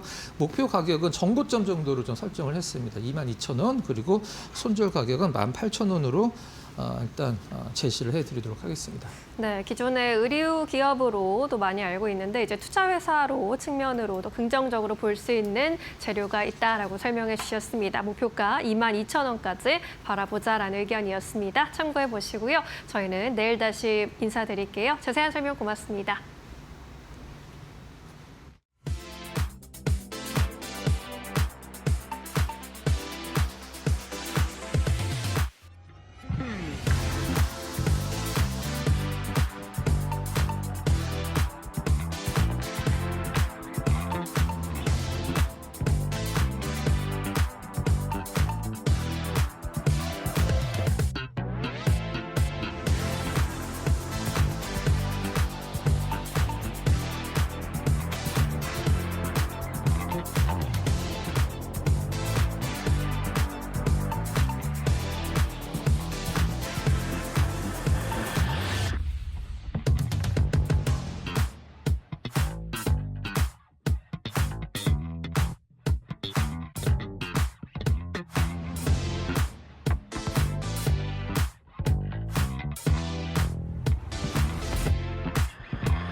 시장 3시 구간 지나가고 있습니다. 키워드 통해서 시장 흐름 같이 한번 체크해 보시죠. 먼저 상위에 올라와 있는 첫 번째 키워드는 반도체 확인되고 있습니다. 지난주였죠. 트럼프 대통령이 반도체 그리고 철광, 이 품목별 관세를 다시 한번 언급을 했습니다. 다음 주, 다다음 주에는 이 철광과 반도체에 대해서 관세를 부과하겠다라고 이야기를 했고요. 특히나 반도체에 대해서는 300%까지 관세 부과할 수 있다라고 밝혔는데요. 이에 따라 오늘 국내 기업들 다시 한번 우려감이 작용하는 모습이고요. 전반적으로 약세 흐름을 이어가고 있습니다. 관련한 종목들 같이 체크해 보시면요. 오늘 삼성전자보다는 SK하이닉스의 낙폭이 더 큽니다. 3%대 하락세를 이어가고 있고요. 두산 테스나의 경우에 또 3%대 하락세, 또 한미반도체, AD테크놀로지도 4%대 낙폭 키워가고 있는 모습 확인되고 있습니다. 하나비전의 경우에는 5% 가까운 하락세가 이어지고 있다는 점 체크해 보시죠. 다음 키워드 확인해 보겠습니다. 다음 키워드는 태양광 확인되고 있습니다. 그래도 오늘 시장에서 태양광은 전반적으로 긍정적인 분위기 이어가고 있는데요. 미국에서 태양광 그리고 풍력에 대한 세액공제 지침이 새롭게 발표가 됐습니다. 시장에서는 우려보다는 완화됐다라는 평가가 지배적이고요. 주거용 태양광에 대해서는 기존의 세액공제를 유지하고 또 태양광 관련한 이 세액공제가 기준은 조금 강화되기는 했지만 그래도 4년간 유지된다라는 이야기들 나오면서 국내 기업도 2030년까지도 세액공제 받아갈 수 있다라는 전망들 나오고 있습니다. 관련한 종목 흐름 같이 체크해 보시면요. 현재 구간에서 HD현대 에너지솔루션 9%대 급등 흐름 이어가고 있고요. OCI홀딩스도 7%대 급등 이어가고 있습니다. 그리드위즈 하나솔루션의 경우에는 1% 후반대 강세 흐름 이어가고 있고요. SDN 같은 경우 강보합권 움직임 나오고 있다는 점 체크해 보시면 될 것 같습니다. 네, 마지막 키워드 확인해 보겠습니다. 마지막 키워드는 폴더블 확인되고 있는데요. 삼성전자가 미국 스마트폰 시장에서 점유율이 확대됐다라는 소식에 오늘 관련주들 강세 흐름 이어가고 있습니다. 신형 폴더블 폰을 중심으로 해서 기존의 23%, 지난해 23%의 점유율에서 2분기 기준으로 했을 때 31%대까지 확대됐다라는 이야기가 나왔고요.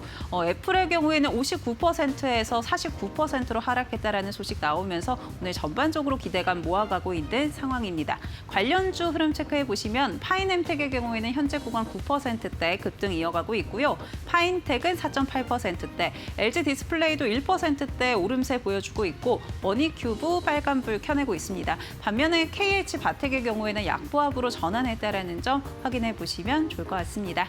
지금까지 시황센터의 김주영이었습니다.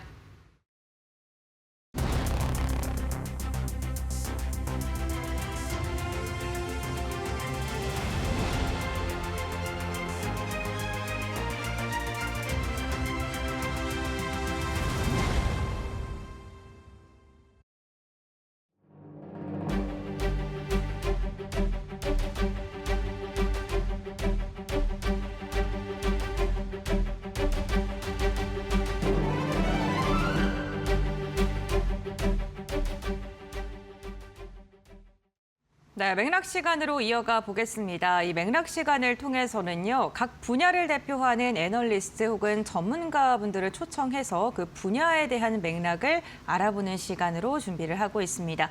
오늘은요, 기나긴 불황의 터널을 지나고 있는 화학 업종에 대해 이야기 나눠보고자 하고요. 신한투자증권의 이진명 연구원 함께합니다. 안녕하세요. 네, 반갑습니다. 화학 업종이요, 굉장히 긴 불황을 지나가고 있습니다. 이게 쉽게 회복이 될 그러한 부분이 보이지 않다 보니까 화학 업종을 갖고 계신 분들은 답답한 마음 또 소가리를 오랫동안 하고 계시고 있는데 근본적인 불황의 원인은 뭐라고 보십니까? 네, 일단 화학업종 같은 경우는 지금 근본적인 불황의 원인이 뭐 대내외적인 요인들 많긴 하지만 저는 조금 더 대외적인 요인이 크다라고 판단을 좀 하고 있고요. 일단 화학업종은 특히나 21년 상반기를 기점으로 다운 사이클이 본격화됐는데 기본적으로 업황의 사이클을 결정짓는 세 가지 변수가 모두 좀 안 좋은 방향으로 흘러가고 있다고 좀 보시면 될 것 같습니다. 그래서 그 요인별로 좀 말씀을 드려보면 일단 첫 번째가 이제 유가 레벨 자체가 저유가에서 고유가 레벨로 갔다는 부분이고요. 특히나 22년도 러시아 우크라이나 전쟁이 발발하고 난 이후에 유가 레벨이 거의 100불까지 가면서 굉장히 원가 부담이 심하게 된 게 첫 번째 요인이라고 보시면 될 것 같고, 그다음에 두 번째 요인 같은 경우는 화학에서 가장 큰 비중을 차지하는 게 바로 중국입니다. 근데 그러한 중국 경기가 계속해서 안 좋게 경기 둔화가 나타나면서 계속해서 화학 수요가 안 좋게 나타났던 부분이 두 번째 요인이라고 좀 보시면 될 것 같고요. 그다음에 마지막이 공급인데 사실 공급 같은 경우는 여전히 지금 중국 중심의 대규모 증설 사이클들이 지속이 되면서 저희가 흔히 말하는 수급 밸런스의 사이클이 완전히 좀 꺾였다라고 좀 보시면 될 것 같습니다. 그러니까 중국의 많은 양의 공급은 유지가 되고 있는데 여기에다가 뒷받쳐주는 뭐 중국의 소비라던가 이런 게 둔화하고 있고 유가가 또 높게 책정됐다는 게 화학 업종의 근본적인 부진의 원인이다라고 이야기를 주셨는데 최근에 리포트를 보게 된다면요. 기나긴 터널을 끝으로 이제는 반등을 시도하고 있다 뭐 이러한 느낌의 리포트가 참 많더라고요. 이러한 악재들이 다 해소됐다라고 봐도 좋을까요? 사실 뭐 악재가 다 해소됐다라고까지는 네. 보기 좀 어려울 것 같은데 네. 기본적으로 앞서 말씀드린 업황을 만드는 세 가지 요소들, 네. 유가와 수요, 공급 이 세 가지 포인트들이 이제 추가적으로 악화되기보다는 조금 더 개선 가능성이 좀 크다라고 저는 좀 판단을 하고 있기 때문에 저도 업황에 좀 이제 지금 긴 터널이 지금 끝을 향해 가고 있다라고 판단을 하고 있습니다. 일단 하나씩 좀 조목조목 말씀을 드려보면 일단 유가 같은 경우는 지금 WTI 기준으로 유가 레벨이 60불대 초반 수준이 유지가 되고 있습니다. 사실 유가에서 가장 중요한 게 오페익 플러스의 스탠스인데 지금 오페익 플러스의 스탠스가 과거에 감산해서 이제 증산으로 바뀐 상황이기 때문에 하반기 때 공급 부담 확대로 유가는 조금 더 하방 압력을 받을 가능성이 높다라고 좀 판단을 하시면 될 것 같습니다. 그다음에 두 번째 요소가 이제 중국 수요인데요. 사실 중국 같은 경우는 계속해서 작년부터 경기 부양책을 굉장히 강하게 펼치고 있는 상황이고 특히나 이런 것들이 계속해서 지금 수요를 자극시키고 있죠. 여기다 추가적으로 시장에서 우려했던 미중 갈등 같은 경우도 지금 추가적인 악재보다는 조금 더 이제 완화로 가는 방향성이기 때문에 수요도 조금 더 이제 좋게 볼 수 있는 포인트가 있다라고 보시면 될 것 같습니다. 그다음 마지막 앞서 말씀드린 공급 같은 경우는 아마 이게 시장에서 가장 화두가 되고 있는 부분일 것 같은데요. 중국이 지난 7월 달에 공급 개혁을 발표하고 나서 특히나 뭐 전기차, 태양광뿐만 아니라 철강, 화학 산업들도 공급 구조조정에 대한 기대감들이 높아지고 있는 상황이고요. 이런 것들이 지금 공급 부담 완화로 이어질 수 있고 특히나 최근에 이제 국내도 마찬가지로 여천의 사태를 지금 보셨겠지만 아마 국내에서 화학 산업 같은 경우도 하반기 때 조금 더 구조조정에 대한 얘기들이 가시화되면서 이제 전반적으로 공급도 이제 좀 개선이 가능하다라고 판단을 하고 있습니다. 네, 뭐 불황의 끝이 완전히 뭐 접어든 건 아니지만 점점 더 악재들이 거쳐가고 있는 시즌은 맞는 것 같습니다. 이러한 게 수급적인 측면에서도 확인이 되는 게 기관 그 가운데서도 연기금이 최근에 화학주들을 좀 매수하는 모습이 나타나고 있기도 한데요. 그렇다면 단기 그리고 중장기적인 측면에서 봤을 때 중장기적으로 완전히 좀 회복이 된다 이렇게 좀 긍정적으로 바라보고 있다고 해석해도 될까요? 네, 일반적으로 기관이나 연기금들은 좀 투자 사이클 자체가 네. 좀 단기보다는 중장기에 좀 무게를 두고 있는 상황이기 때문에 이러한 최근의 수급 변화 자체는 기본적으로 섹터에 대한 뷰가 좀 바뀌고 있다라는 의미로 좀 받아들이셔도 될 것 같고요. 그리고 여기다 추가적으로 이렇게 바뀌게 된 배경은 앞서 말씀을 드렸던 것처럼 지금까지 업황을 다운 사이클로 만들었던 요인들 자체가 이제는 조금 더 추가적인 악화보다는 개선 가능성이 크기 때문에 그런 것들로 인해서 조금 더 지금 시각이 변화가 바뀌고 있다고 보시면 될 것 같습니다. 그 유가 이야기 해주셨습니다. 고유가에서 지금 다시금 저유가로 변화하고 있다라고 이야기를 해주셨는데 그렇다면 원유라던가 나프타 가격 흐름이 하반기에는 당연히 업종에 좀 긍정적으로 작용할 수밖에 없다 이렇게 보면 좋을까요? 네, 아무래도 국내 화학업체들 같은 경우는 기본적으로 원가가 네. 유가에서 나온 납사라는 제품으로 가지고 만들기 때문에 당연히 유가가 가장 중요하다고 볼 수 있고요. 그래서 앞서 말씀을 드렸던 것처럼 기본적으로 오페익 플러스의 스탠스가 과거에 감산해서 이제 증산으로 바뀌는 상황이기 때문에 조금씩 하반기 때 공급을 늘려가면서 유가는 좀 하방 압력을 받을 가능성이 높다라고 보시면 될 것 같습니다. 네, 그래서 네. 뭐 추가적으로 말씀을 드려보면 결국에 그런 것들이 특히나 국내 화학업체들은 스프레드가 중요하거든요. 그쵸. 보통 스프레드라고 하면은 제품 가격에서 원재료를 뺀 게 스프레드인데 이러한 스프레드 자체가 유가 하락으로 인해서 조금 더 개선이 될 수 있다라고 보시면 될 것 같습니다. 네, 알겠습니다. 그렇다면 마진율이 조금씩 개선이 된다라고 봐도 좋을 것 같은데 그러다 보니까 이러한 측면에서 증권가에서도 긍정적인 시각이라던가 전망은 이제 나오고 있고 이게 수급적으로도 이어지면서 주가 역시나 반등을 시도하려는 모습이 나타나고 있습니다. 대표적인 종목을 좀 확인을 해보자면요. LG화학이 있을 듯합니다. 다만 이 LG화학은요. 지금 배터리라던가 첨단 소재 부분에서도 힘을 써주고 있는 모습이 확인되고 있는데 지금 주가의 위치 같은 경우에는 굉장히 낮은 수준의 지금 밸류를 갖고 있는 상황이기도 합니다. 그렇다면 앞으로 주가가 크게 반등할 가능성 그리고 주요 요인들을 어떻게 보실까요? 네, LG화학 같은 경우는 기본적으로 LG화학의 주가를 결정짓는 요소 네. 크게 세 가지라고 좀 보시면 될 것 같고요. 첫 번째가 본업인 화학사업부의 가치가 첫 번째 요소이고 두 번째가 양극재 사업부가 들어있는 이제 첨단소재 사업부가 두 번째 요소이고요. 세 번째가 자회사인 LG 에너지솔루션의 지분 가치라고 좀 보시면 될 것 같습니다. 그래서 현재 지금 LG화학 주가가 지금 보시면 저점 대비 조금 많이 오른 상황이긴 한데 최근 들어서 좀 조정을 받고 있긴 하지만 여전히 저는 이제 PBR 밸류에이션으로 봤을 때 역사적 저점 수준에 머물러 있다라고 좀 판단을 하고 있고요. 특히나 화학사업부 같은 경우는 지금까지는 적자 기조가 이어지고 있지만 3분기부터는 이제 의미 있는 수준으로 실적이 턴어라운드가 될 가능성이 높은 상황이기 때문에 화학 사업부도 지금 개선이 될 수 있다라고 판단을 하고 있고, 그다음에 두 번째 첨단회사 사업부 같은 경우는 아까 말씀드렸다시피 양극재 사업부가 들어 있습니다. 양극재 사업부 같은 경우는 사실 2분기, 3분기까지 실적이 안 좋겠지만 내년도부터는 조금 더 의미 있는 물량의 외부 고객사가 확보가 지금 되어 있는 상황입니다. 그렇기 때문에 내년도부터는 외부 고객 판매 비중이 올라가면서 이런 것들이 좀 시장의 기대를 높일 수 있다라고 보시면 될 것 같고요. 마지막은 결국에 자회사인 LG 엔솔의 지분 가치인데, 사실 지금 시가총액에서 LG 엔솔의 지분 가치가 상당 부분 할인돼서 좀 반영이 되고 있는 상황입니다. 그렇기 때문에 어쨌거나 LG 엔솔 같은 경우는 하반기 때 ESS 모멘텀으로 지금 펀더멘털이 굉장히 좋을 수 있는 상황이기 때문에 이런 것까지 감안을 해보시면 LG화학의 주가는 여전히 리레이팅 가능성이 높다라고 좀 생각을 하시면 될 것 같습니다. 네, 알겠습니다. 뭐 결국에는 LG화학도 화학적인 측면보다는 2차 전지 관련된 부분의 업황 회복과 함께 주가 리레이팅에 대한 기대감을 좀 표현을 해주셨는데, 그렇다면 LG 에너지솔루션을 품고 있는 LG화학이 아니라 금호석유화학이라던가 롯데케미칼, 롯데정밀화학과 같이 다른 화학주들의 하반기 전략은 어떻게 세워야 될까요? 네, 일반적으로 말씀 주신 종목들이 저희가 흔히 말하는 순수화학, 퓨어케미칼 업체라고 좀 보시면 될 것 같고요. 일단 순수화학 업체 같은 경우는 아까 말씀드렸다시피 지금 화학업종이 21년 상반기 이후 강한 다운사이클이 진행이 되고 있는 상황이기 때문에 여전히 불확실성이 큰 건 사실입니다. 그렇기 때문에 제가 말씀드린 하반기 전략은 화학업종들 중에서도 여전히 지금 글로벌 탑티어 경쟁력을 가지고 있으면서 이익 체력이 높고 밸류에이션이 싼 그런 업체들 위주로 지금 투자를 하자라고 말씀을 드리고 있고, 뒤에서 그런 종목들을 좀 말씀을 드리도록 하겠습니다. 근데 그 화학 업종도 순수화학을 하는 기업들로 좀 나눠지지 않나요, 분야가? 네, 맞습니다. 네, 그런 거 좀 나눠서 좀 접근하자면 어떻게 하면 좋을까요? 일단 네. 화학 업종을 좀 나눠서 말씀을 드리면, 네. 아까 말씀드렸던 LG화학 같은 경우는 특히나 화학 사업과 비화학 사업이 나눠져 있는 하이브리드 케미칼, 복합 화학 업체라고 저희가 말씀을 드리고 네. 있고요. 그래서 이런 하이브리드 케미칼 업체 중에서는 LG화학을 가장 최선호주로 저는 말씀을 드리고 있는 상황이고요.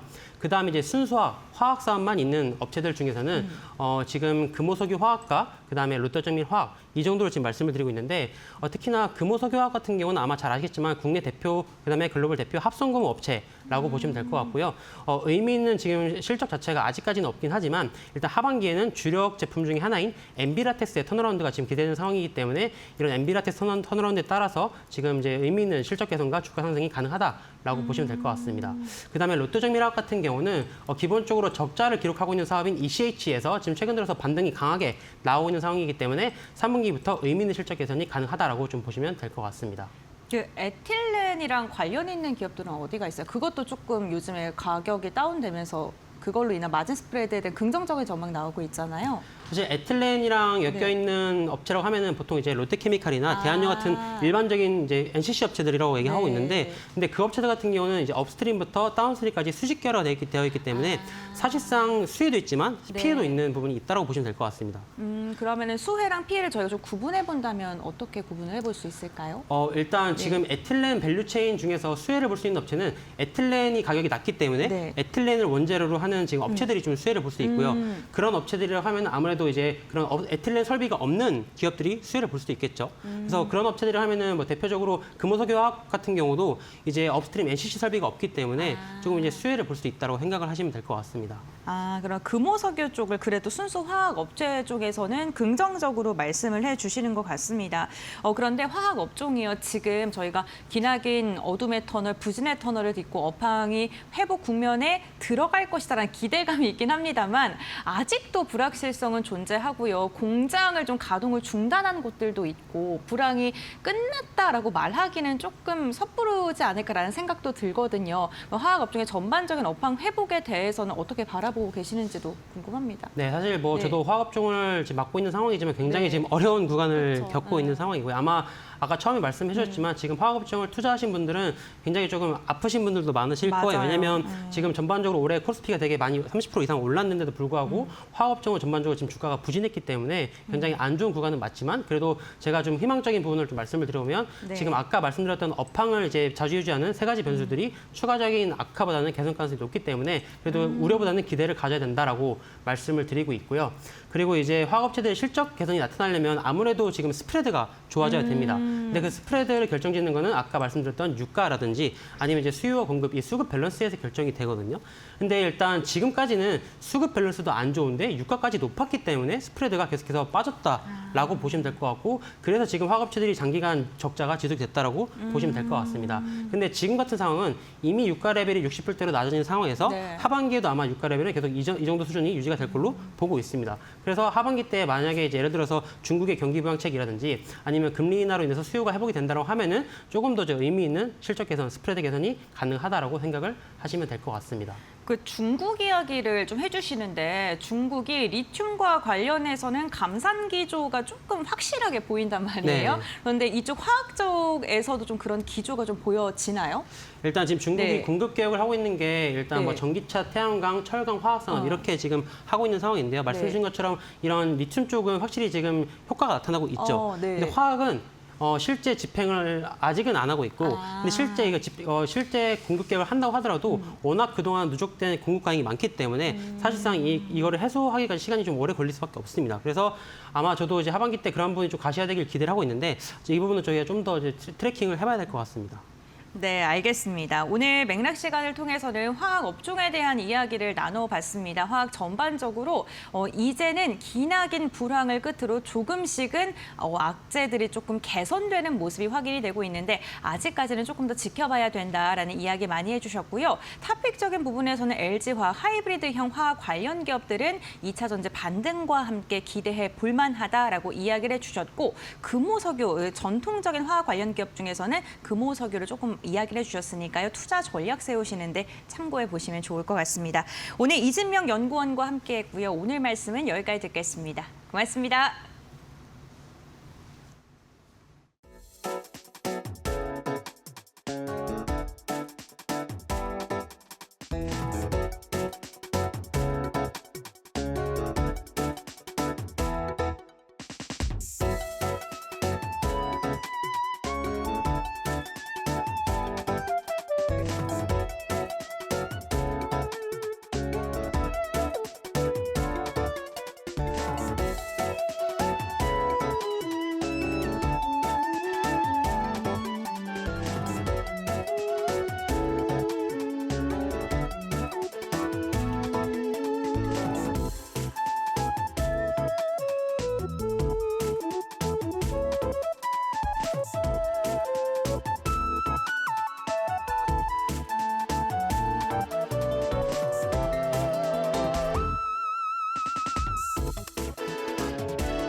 미국 경제매체 CNBC는 삼성전자가 미국 스마트폰 시장 점유율을 빠르게 확대하며 애플을 압박하고 있다고 전했다. 최근 출시한 폴더블폰 갤럭시 Z, 폴드 7과 Z 플립이 소비자 호응을 얻고 있으며 관세와 다양한 제품군 전략도 삼성 약진을 뒷받침했다. 카날리스에 따르면 올해 2분기 삼성의 미국 점유율은 31%로 전분기 23%에서 뛰었고 같은 기간 애플은 56%에서 49%로 떨어졌다. 삼성의 폴더블폰은 내구성과 디자인이 주목받으며 판매가 급증했다. 예약 판매가 전작보다 25% 늘었고 실제 판매도 50% 가까이 증가했다. 애플도 대응에 나섰다. 다음 달 두께 5.5mm의 초슬림 아이폰을 출시하고 2026년에는 첫 폴더블 아이폰을 공개할 전망이다. JP모건은 폴더블 아이폰 가격이 최소 $1,999에 이를 것으로 예상했다.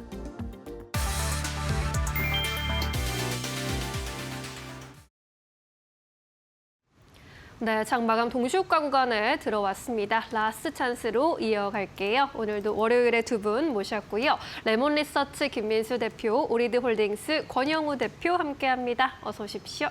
안녕하세요. 네, 대외 변수가 우리 시장을 또 좀 짓누르고 있는데요. 김 대표님께서는 시장 어떻게 바라보셨을까요? 네, 일단 오늘 시장이 재미가 없습니다. 코스닥은 2% 빠지고요.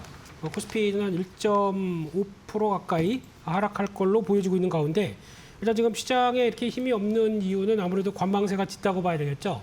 특히 이번 주 보니까 아시아 시장은 괜찮거든요. 특히 일본 증시 강하고 상해 종합 증시도 또 고점을 경신하는 모습들이 나오는데 국내 증시는 전혀 이를 못 따라간다라고 하게 되면 우리만의 문제도 뭐 있다고 봐야 될 것 같고 특히 상반기 말까지는 한국이 전 세계를 주도했는데 지금은 축 처지고 있습니다. 그렇다는 얘기는 그동안의 동력을 갖췄던 특히 밸류업 관련된 쪽에서 아무래도 좀 톤이 정부 쪽에서 많이 변화가 되다 보니까 그에 따른 부담감이 아직 있다고 봐야 될 것 같고요. 따라서 주초에 그리고 세제 개편안 관련된 쪽에서 어느 정도 확실한 목소리가 우리 다시 밸류업에 대한 이상 없다라는 쪽들이 나와줘야 그 다음에 어떤 변화가 나오지 않을까 생각되고 있고요. 그와 함께 또 이번 주는 또 주말에 열려질 잭슨홀 컨퍼런스 관련된 쪽에서 나올 수 있는 파월 의장에 대한 발언에 대해서 시장이 약간 경계가 높다고 봐야 될 것 같습니다. 그만큼 기존의 시장 분위기는 금리 인하를 몰아치는 분위기였는데 그게 아니라 파월 의장의 발언은 역시나 예상했던 수준에서 크게 안 벗어난다라고 하게 되면 그 기대감이 사라질 수가 있겠죠. 그런 쪽에서 FOMC 의사록까지 공개가 되면서 이번에 아무리 또 비둘기파 쪽에 대한 위원들이 많이 들어왔다고 하더라도 여전히 경계감이 높은 금리 인하가 빠르게 이어지지 못하는 목소리가 확인된다라고 하게 되면 시장의 기대감이 너무 빠르다는 점에 대해서 경계감이 나타날 수가 있겠죠. 그런 쪽에서 시장의 반응들은 아무래도 지금 현재 눈치 보기가 좀 크다라는 쪽으로 바라보는데 그럼에도 불구하고 해외 증시 쪽에 보조를 못 맞추고 있다라는 쪽들 보게 되면 아쉽기만 하겠는데요. 그런 흐름이라고 하게 되면 아마 시장 전반적인 섹터들도 실적 발표 끝나고 그래도 하반기에 여전히 기대할 수 있는 섹터들이 조금 더 약진을 할 수 있을 모습들인데 그에 미치지 못하는 모습들은 우리 처지는 모습들이다라고 하게 되면 아무래도 섹터에 대한 선별이 가장 또 중요하지 않을까라는 쪽에서 그를 좀 확인하는 한 주가 돼야 되지 않나 그렇게 바라보고 있습니다. 네.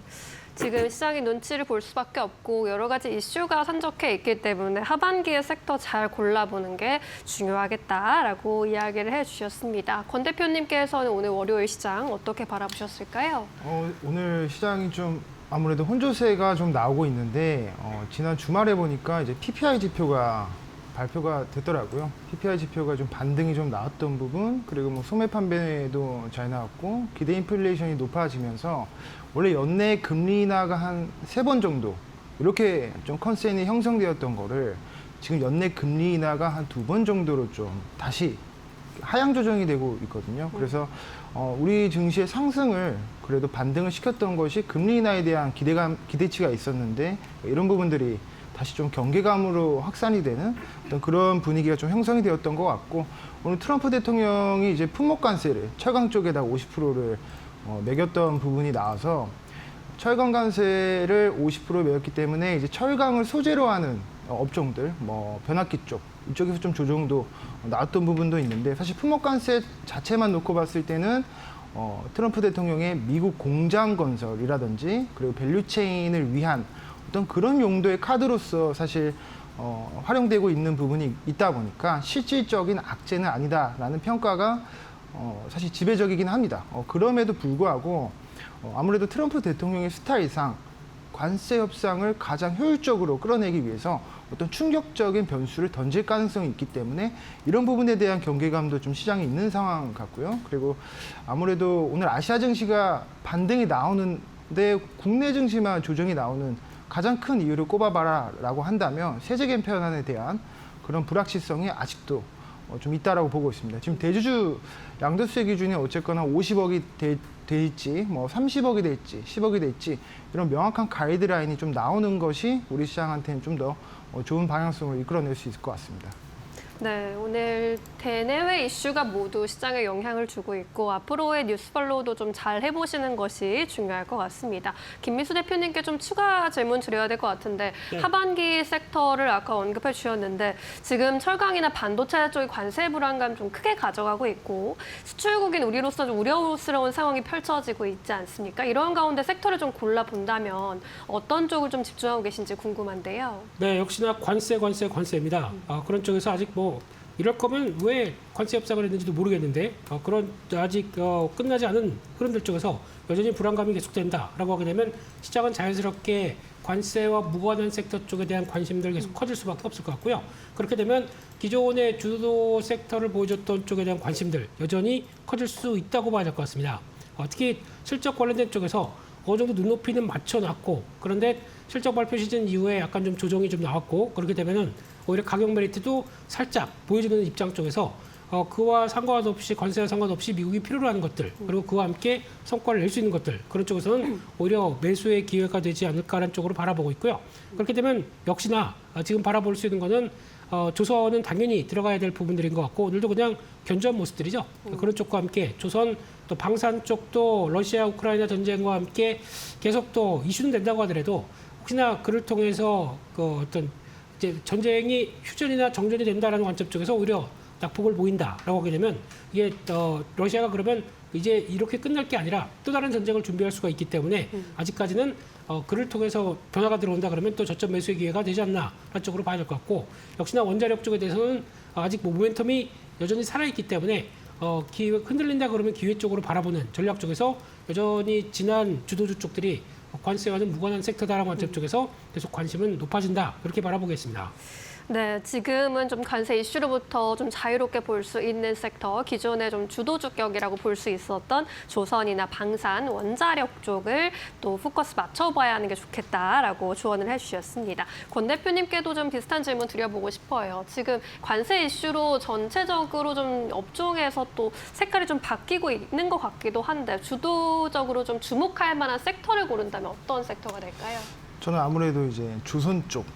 그래도 미국에 지금 가장 필요한 섹터는 조선이 아닐까라는 생각을 하고 있고 지금 이렇게 8월 휴가철에는 언제나 사실 뭐 올해만 그런 게 아니라 매년 조정 장세였거든요. 이런 조정 장세에서는 테마주 쪽으로 좀 반등이 나오는 수급이 쏠리는 현상이 좀 두드러졌기 때문에 오늘도 시장을 보니까 뭐 미톤, SGA 같은 스테이블 코인 쪽으로 수급이 좀 들어오는 이런 형태가 나오고 있습니다. 그래서 내가 이런 조정 장세에서 그동안 좀 눌렸던 기술주를 주목을 해보는 것도 좋고 아니면 오히려 수급이 쏠리는 테마 쪽으로 집중을 하시는 전략도 괜찮다라고 생각을 하고 있습니다. 네, 좋습니다. 현 시점에서 어떠한 전략 세우는 게 좋을지 조금 더 구체적으로 여쭤봤습니다. 잘 참고해 보시길 바라겠고요. 오늘 코스피 지수의 경우에는 역시나 1%대 약세로 마감 기다리고 있습니다. 오늘 장중 내내 하락권에 좀 머물렀고요. 1% 넘는 낙폭을 그렸습니다. 전일 대비 50포인트 가까이 밀려나는 코스피 지수 3,176포인트에서 마감 기다리고 있습니다. 코스닥의 경우에도 오늘은 역시나 2%대 약세로 장중에 낙폭 더 키워가는 모습이 나타났고요. 798.11포인트 지나가고 있습니다. 코스피 200도 2% 가까운 낙폭 그리면서 대형주들의 내림세도 두드러지는 모습입니다. 유가증권 시장에서 오늘 외국인이 매도 우위를 기록했습니다. 4,800억 원의 매도 우위 5천억 가까이 팔아치우면서 지수 하락을 좀 지도했고요. 반면에 개인이 3,400억 원 넘게 담았습니다. 기관도 소폭이지만 순매수에 동참을 했습니다.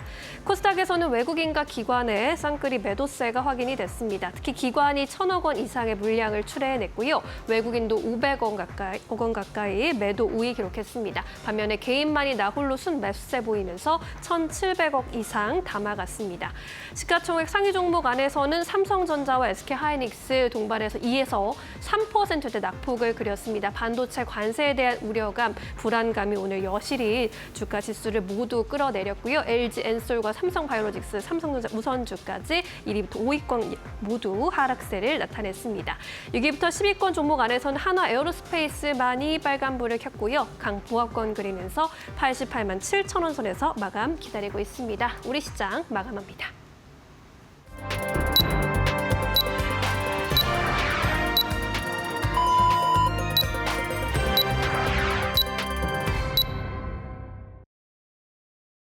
네, 8월 18일 월요일장 우리 시장 마무리가 됐습니다. 오늘 국내 증시는 장중 내내 약한 모습을 보이다가 장중 저점 부근에서 종가를 만드는 모습이 나타났는데요.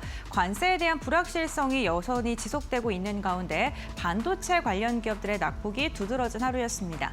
그렇다면 트레이딩 뷰를 통해서 조금 더 자세히 마감 상황 알아보도록 하겠습니다. 오늘 빨간 색깔로 마감을 한 게 하락 마감한 종목들인데요. 전반적으로 투자 심리가 심리가 크게 위축됐다는 것이 색깔만으로도 확연히 눈에 띕니다. 삼성전자 2%, SK하이닉스 역시나 3%가량의 낙폭을 그리면서 마감을 했고요. 이 가운데 그나마 상승한 섹터를 보게 된다면 마스가 협력에 대한 기대감, 조선 관련 기업들 오늘도 힘내주려는 모습이 나타났고요. 지금 미국과 러시아, 우크라이나 휴전에 대한 이야기가 무산됐다라는 소식이 들려오면서 방산주를 중심으로도 매수세가 유입되는 모습이 특징적이었습니다. 오늘 금융주들 전반적으로 투자 심리가 급격하게 위축된 가운데 KB금융이 5% 이상의 하락을 그리면서 마감했고요. HMN 같은 경우에 오늘 장 막판까지 힘내주면서 7% 강세를 유지했는데요. 오전장부터 힘이 좋았죠. 자사주 매입과 소각 이슈가 주가를 들어 올렸고요. 지금 전기료 상승에 대한 이야기 나오면서 한국전력이 오늘 1.5%가량 상승, 올리브영의 호실적인 CJ가 오늘 3%가량의 오름세를 그리면서 마감을 했는데요. 전반적인 종목들의 분위기는 그다지 좋지는 않았습니다. 다음으로는 코스닥 함께 확인을 해보겠습니다. 코스닥 역시나 마찬가지입니다. 지금 대부분의 종목이 하락으로 마감을 했고요. 2차 전지의 낙폭이 눈에 띕니다. 에코프로 그룹주들 4에서 5% 강한 하락 맞았고요. 지금 제조업과 전자기술의 반도체 소부장 관련 기업들이 대거 포진되어 있는데 전반적으로 지금 하락을 하면서 마감을 했다는 게 특징적이고요. ABL바이오는 2.6%가량 상승했지만 의료기술, 바이오 관련 기업들의 흐름도 그다지 좋지는 않았습니다. 빌 게이츠가 한국에 와서 지금 백신 관련 기업들과 이야기를 할 것이다라는 소식이 전해지면서 일부 바이오 종목을 중심으로는 매수세가 유입되긴 했지만 전반적으로 봤을 때는 투자 심리가 크게 위축됐다는 점 체크해 보시면 좋을 것 같고요. 게임주 오늘 흐름 좋았죠. 데브시스터즈가 오늘 17%가량의 강한 상승 마지막까지 이어갔다는 점도 참고해 보시면 좋을 것 같습니다. 그렇다면 지수단에서는 어떻게 마무리를 했을까요? 네, 오늘 유가증권 시장 결국에는요. 3,180선을 무너진 채 내어준 채 마감을 했습니다. 1.5%가량의 하락을 그리면서 종가를 체결했고요. 코스닥 같은 경우에도 2% 넘게 빠지면서 결국에는 800선 무너지는 모습이 확인이 됐습니다. 양시장 파랗게 질려있는 모습이고요. 대형주 중심으로 하락이 깊게 나오면서 코스피 200 같은 경우에는 낙폭이 조금 더 깊었습니다. 수급 상황 이어서 확인해 보겠습니다. 오늘 양시장에서 외국인의 이탈이 특징적이었는데 동시호가 상황 속에서도 더 던졌습니다. 외국인이 5,400억 원가량의 물량을 던졌고요. 기관이 700억 원가량의 물량을 매수하긴 했습니다만 외국인의 매도세가 굉장히 거셌습니다. 뱅크 오브 아메리카 같은 경우에는 아시아 시장 중에 가장 괜찮은 시장이 일본이다라고 이야기하면서 오늘 일본 증시가 강한 상승 보인 것과는 대비되는 투자 심리입니다. 코스닥도 함께 보시죠. 코스닥 같은 경우에는 외국인과 기관의 쌍끌이 매도세 나왔고요. 기관의 매도가 1,000억 원 이상으로 출회됐다는 점도 참고해 보시면 좋을 것 같습니다. 시가총액 상위 종목 함께 확인해 보시죠. 유가증권 시장 1위부터 5위입니다. 지금 보시는 것처럼 모두 다 시초가 대비 더 하락폭이 깊게 나오면서 마감을 했고요. 특히나 반도체 투톱인 삼성전자와 SK하이닉스가 미국 트럼프 대통령의 반도체 관세 발언 속에 투자 심리가 굉장히 위축이 됐고요. LG에너지솔루션도 2.7%가량 밀리면서 마무리가 됐습니다. 삼성 바이오로직스 오늘 0.4% 하락으로 마감하긴 했습니다만 지수의 하락 대비 낙폭은 크지 않았다는 점 참고해 보시면 좋을 것 같고요. 다음 6위부터 10위 함께 보겠습니다. 6위부터 10위 보면요. 한화 에어로스페이스만 상승했고요. 모든 종목이 하락했고요. KB금융 같은 경우 5% 넘는 장 막판에 지수가 더 빠지면서 마감을 했습니다. 전반적으로 투자 심리 안 좋았습니다. 코스닥 시가총액 상위 종목도 함께 살펴보겠습니다. 알테오제는 버텨줬지만요. 4위부터 5위 일제히 하락했고요. 펩트론이 무려 8% 넘는 강한 하락 그리면서 마감을 했습니다. 지난주에 상승했던 만큼 변동성 나오고 있고요. 에코프로 그룹주들도 일제히 4에서 5% 빠졌습니다. 6위부터 10위도 함께 살펴보겠습니다. 리가켄바이오, HLB 그리고 레인보우 로보틱스까지도 일제히 하락했고 ABL 바이오만 최근에 탄력이 굉장히 좋네요. 오늘 같은 경우에도 지수가 이렇게 흔들리는데도 2.6%가량 상승하면서 실적에 대한 기대감, 주가를 부양하는 원인 중에 굉장히 큰 힘으로 작용하고 있고요. 삼천당제약도 2% 빠지면서 오늘 비만 치료제 관련 기업들도 부진했던 것으로 확인되고 있습니다. 네, 전반적으로 시장 분위기는 좋지 않았던 것으로 확인되고 있습니다. 그렇다면 외환 시장은 어떻게 흘러갔을까요? NH선물의 위재현 연구원 연결해 보겠습니다. 안녕하십니까? 네, 안녕하십니까. 네, 연관이 오늘 환율 시장 어떻게 흘러갔을까요? 네, 오늘 주간장 달러 환율은 전일 대비 3원 오른 1,385원에 거래 중입니다. 오늘 외환시장은 연휴 사이 달러와 강세 여파를 소화하며 상승한 뒤 장중에는 상승폭을 줄이는 모습입니다. 지난주 PPI 발표 이후 시장에는 물가 상승 우려가 재발했습니다. 따라서 50bp 비컷 가능성까지 거론되던 시장에서 오히려 PPI 발표 이후에는 금리 인하 기대감이 되돌려졌습니다. 개장 초반 1,390원으로 상승 출발한 환율은 그래도 장중에는 상승폭을 줄였습니다. 중국 외환당국이 지속적으로 위안화를 절상하여 고시하며 달러 환율도 여기에 연동되는 모습입니다. 오늘 증시에서는 외국인들이 순매도를 하며 환율의 상승 압력으로 작용했으나 외환시장에서 외국인들이 오히려 달러 매도 포지션을 쌓으며 환율의 상단을 눌러주면서 추가 상승이 제한됐습니다. 오후 중에는 1,380원 중반대를 중심으로 등락을 반복하고 있습니다. 네, 알겠습니다. PPI 이야기를 해주셨는데요. PPI가 생각보다 높게 나오면서 금리 인하 가능성이 줄어들고 있습니다. 그 전에 발표된 CPI와 조금 엇갈린 지표가 확인되고 있는데 어떻게 해석하면 좋을까요? 네, 말씀 주신 대로 지난주 발표된 CPI는 예상치를 하회했지만 PPI는 예상치를 크게 상회하며 물가에 대한 해석이 엇갈리고 있습니다.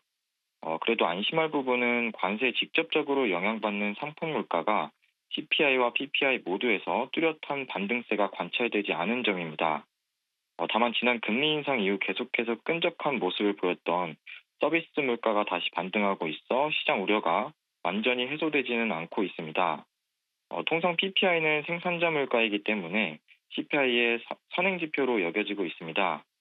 제가 주목한 부분은 PPI에서 도소매 업체들의 매입가와 판매가의 차이를 반영하는 유통 서비스 가격입니다. 해당 부분이 이번 7월에 크게 반등했고 이는 관세의 상당 부분을 기업이 부담하고 있다는 의미로 해석할 수 있습니다. 만약 기업들이 마진 압박을 오랫동안 감내하지 못하면 이 부분이 올해 하반기에 소비자 물가에 전가될 수 있어 주의가 필요합니다. 네, 알겠습니다. 관세에 대한 타격이 PPI에서 확인됐다라는 말씀을 주셨고요. 그만큼 지표에 조금 더 시장이 민감하게 반응할 것 같습니다. 오늘 말씀 여기까지 듣겠습니다. 고맙습니다. 네, 감사합니다. 2%대 낙폭을 그린 월요일 장이었습니다. 오늘 업종별로도 조선이나 방산, 해운 쪽의 업종 등 제외하고는 모든 업종 지수 약세로 마감을 했는데요. 내일은 이 조정을 좀 어떻게 활용해 볼 수 있을까요? 내일 시장 투자 전략 좀 여쭤보겠습니다.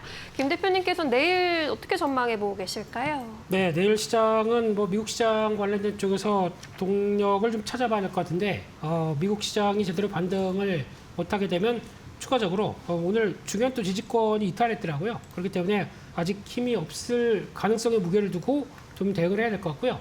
특히 내일 같은 경우 미국 시장에서 또 행사가 있는 게 스테이블 코인 관련된 또 중요한 행사가 하나가 있습니다. 미국의 와이오밍주죠. 이쪽에서 공식 스테이블 코인이라고 하는 WYST가 내일, 그러니까 오늘 밤부터 본격적으로 메인넷이 출시가 되고 그러면서 그에 따른 여파가 관련된 이제 가상화폐 관련된 포럼들도 2, 3일 정도 더 열리게 됩니다. 그런 쪽에서 이 스테이블 코인이 거의 이제 주정부가 발행하는 스테이블 코인이다라는 쪽에서 관심이 높아지는데 이를 통해서 세금을 납부할 수 있고 게다가 또 물건을 살 수 있고 결제를 할 수 있다라는 쪽으로 이제 확대가 되기 시작하게 되면 그에 따라서 이제 얼마큼 또 많이 쓰느냐에 따라서 관건이긴 하겠지만 그에 따라서 처음으로 이제 공식적으로 나오기 시작하면서 미국 시장에서는 스테이블 코인 관련된 쪽의 모멘텀이 강화되는지 여부들도 지켜봐야 될 것 같고요. 그렇게 되면 국내에서도 관련된 종목들 지난 한 달에서 한 달 반 동안 좀 기간 조정이 상당히 많이 오랫동안 이루어졌고 그런 쪽에서 변화가 나올 수 있는지 여부들도 한번 좀 체크할 필요가 있겠다라는 쪽에서 혹시 미국발 영향들이 국내에서도 들어오는지 관련된 종목들을 체크해야 될 것 같은데요. 가장 먼저는 네이버 카카오겠죠. 특히 이제 네이버 같은 경우 미국 외국계 리포트에서 매도 리포트가 나온 뒤로 전혀 힘을 못 쓰고 있습니다. 그런 쪽에서 그래도 반응이 나올 수 있는 부분들 확인해야 될 것 같고 카카오 같은 경우는 그룹 차원에서 대부분 또 어떤 공격적인 은행 쪽, 그러니까 즉 카카오뱅크를 통해서 스테이블 코인을 확장해 가겠다라는 쪽들에 대한 얘기가 나왔기 때문에 그에 따른 모멘텀이 혹시나 전고점을 돌파할 수 있는 모멘텀이 나오는지도 체크를 해야 될 것 같고요. 네.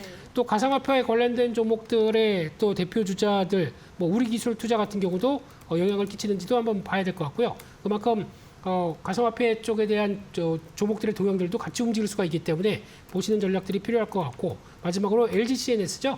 이 종목도 오랜 행보 끝에 이제 다시 매수세가 모여지면서 박스권 상단부를 돌파하는 모습들이 확실히 되는지 여러분들도 한번 눈여겨보면서 미국발 모멘텀들이 국내 시장에도 영향을 끼치는지도 한번 내일은 체크해봐야 되겠다, 그렇게 말씀을 드리겠습니다. 네, 오늘과 마찬가지로 내일도 미국의 영향을 좀 받을 것으로 보입니다. 미국에서는 이미 스테이블 코인이 제도권에 들어와 있고 관련해서 가상화폐 관련 소식들, 호재들 계속 이슈가 나오고 있기 때문에 내일 또 어떤 흐름 보일지도 함께 주목해 보시면 좋겠습니다. 권 대표님께서 내일 전망 어떻게 보고 계실까요? 일단 이번 한 주는 잭슨홀 미팅을 앞두고 그 파월의 입을 좀 주목하는, 발언을 주목하는 그런 한 주가 좀 될 것 같아요. 지금 비둘기파적인 발언을 기대하고 있으나 시장이 기대하고 있는 만큼의 발언을 할 건지, 아니면 그 기대치에 못 미치는 발언을 할 건지, 이거에 대한 어떤 그 경계감이 아직도 시장에 있는 상황 같고요. 그리고 앞서서 김민수 대표님께서 말씀해 주신 것처럼 저도 스테이블 코인 관련해서 이런 모멘텀을 좀 주목해보면 좋을 것 같다는 생각을 하고 있습니다. 시장이 어쨌거나 경계감이 계속 지속되는 상황이라면 이벤트성, 단기적으로 수급이 쏠릴 만한 쪽으로 집중을 하는 게 맞는 것 같고요. 내일 스테이블 코인 일정도 있지만 오늘도 지금 국내에서 스테이블 코인 간담회를 시작했거든요. 지금 오후 2시부터 5시까지 진행이 되고 있는데 네이버, 카카오, 그리고 토스뱅크, 그리고 한국은행이랑 시중은행까지 참여를 해서 민병덕 더불어민주당 그 의원실에서 지금 진행이 되고 있습니다. 그래서 어떤 이런 논의에서 나온 내용으로 추출이 돼서 오늘 늦은 오후쯤에 만약에 좀 구체화된 내용이 나온다면 내일 정도에선 시장에서 스테이블 코인 쪽으로 반응이 나올 수도 있겠다는 생각을 하고 있고, 오늘 보시면 SGA가 일단 상한가를 갔거든요. 그리고 후발주자로는 미투원이 한 8% 정도로 상승이 나왔는데, 지금 반응이 안 나타나는 종목들, 뭐 카카오라든지 카카오페이, 그리고 LGCNS 혹은 다날, 이런 종목들에도 수급이 순환적으로 돌 수도 있다는 측면에서 좀 접근을 해보시면 좋을 것 같고, 또 이제 미국 상원 의원이 지금 한국 방한 일정이 지금 잡혀 있습니다. 지금 방한 중에 있는데 국내 조선소 쪽으로 해동을 한다고 하고 있거든요. 그래서 이 조선에 대한 미국의 그 입지가, 그런 의지가 굉장히 강하다, 이렇게 좀 보시면 좋을 것 같고, 그래서 조선에 대한 협력에 대한 그 방한 내용이 나올 수 있습니다. 그래서 조선업종에 대한 추가 기대감도 충분히 내일 정도에 이번 한 주간은 작용할 수 있다고 생각을 하고 있고, 오늘도 보시면 하나오션은 투자 경고 종목임에도 불구하고 한 2% 정도 상승 마감이 나왔거든요. 그래서 이런 부분을 생각했을 때 내일은 스테이블 코인이나 뭐 조선 쪽, 이런 쪽으로 관심을 가져보면 좋을 것 같다, 이렇게 말씀드리고 싶습니다. 네, 권 대표님께서도 역시나 스테이블 관련주 주목을 해주셨고 조선 쪽도 함께 봐야 한다라는 의견, 두 분의 의견이 겹치는 부분이 오늘 굉장히 많습니다. 그렇다면 종목으로 좀 압축을 시켜보겠습니다. 김미수 대표님께서는 어떤 종목 주목해보고 계실까요? 네, 그래서 삼성중공업입니다. 네, 조선주 쪽들 패턴들 나쁘지 않은 것 같고요. 네. 오늘 보니까 기대하던 수주가 많이 나왔습니다. 삼성중공업 벌써 2건의 공시를 내보이면서 LNG 관련된 LNG 운반선 2척, 4척, 그래서 총 6척으로 금액을 합치게 되면 2조가 넘어가는 금액의 수주를 보여줬던 걸로 보여지고 있는데요.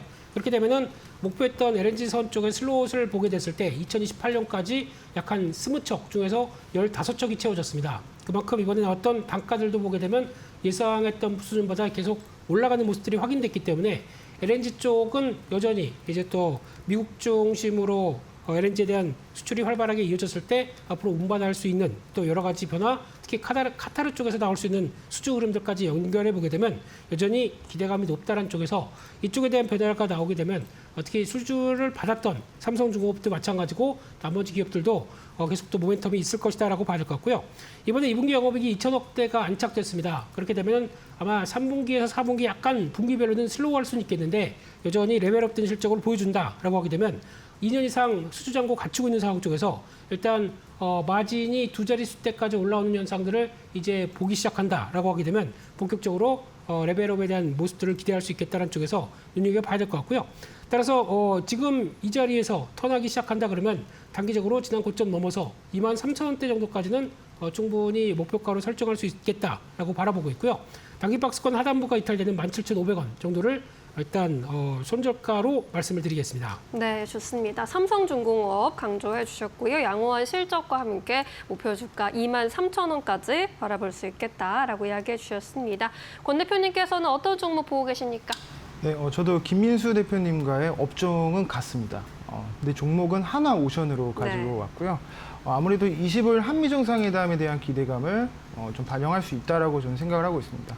재계 총수들 이제 이재용 부회장부터 시작해서 최태원 회장까지 해가지고 구본모 회장도 해서 경제사절단으로 미국을 방문하는데 거기서 이제 필리조선소 하나가 가지고 있는 필리조선소로 방문을 할 수 있다 이런 얘기가 나올 만큼 이 필리조선소에 대한 어떤 상징적인 의미가 상당히 강하다 이렇게 좀 말씀드리고 싶고 실제로 지금 미국 국가안보 다목적 선박을 포함해서 7척을 수주를 하고 있습니다. 내년부터는 10척 이상씩 수주 계획을 하고 있고 LNG 선박, 이 고부가 가치 선박에 있어서 기술력 측면에서는 하나오션을 따라잡을 그런 기업이 없다. 좀 그렇게 평가를 하고 있고 이 마스카 프로젝트의 핵심 수혜주다. 이렇게 결론을 짓고 싶고요. 기술적으로 보시면 최근에 투자 경고 종목이 붙으면서 주가가 좀 건전한 조정이 나왔는데 장기 박스권 저항을 오랫동안 받았던 구간을 외국인이 들어오면서 강하게 돌파하는 흐름이 나와줬거든요. 그래서 이 구간에서 들어왔던 외국인의 자금이 아직까지 크게 이탈하지 않았다라는 부분이 상당히 긍정적이라고 생각을 하고 있고요. 추가 상승에 대한 힘이 굉장히 강한 구간이다라고 말씀드리고 싶습니다. 그래서 투자 경고 종목이 지정이 됐다라는 건 여기서 끝났다라는 게 아니라 너무 급하게 올랐으니까 브레이크를 잠깐 걸어둔 거거든요. 그래서 이 브레이크가 해제가 되면 전고점 이상의 상승은 충분히 나올 수 있는 그런 구간이다라고 말씀드리고 싶고 매수가는 현재가로 설정드리고요. 목표가는 13만 원, 그리고 손절가는 99,000원 제시하도록 하겠습니다. 네, 역시나 조선주 안에서 주목해 주셨고요. 하나오션 목표가 13만 원으로 제시해 주셨으니까요. 두 분 의견 잘 참고해 보시면 좋겠습니다. 자, 이제 내일 시장 한마디 여쭤보겠습니다. 월요일 초부터 좀 조정을 받았는데 우리 시장 내일은 어떻게 대응하는 게 좋을까요? 어떤 말씀 주시겠어요, 대표님? 네, 기분이 별로 안 좋습니다.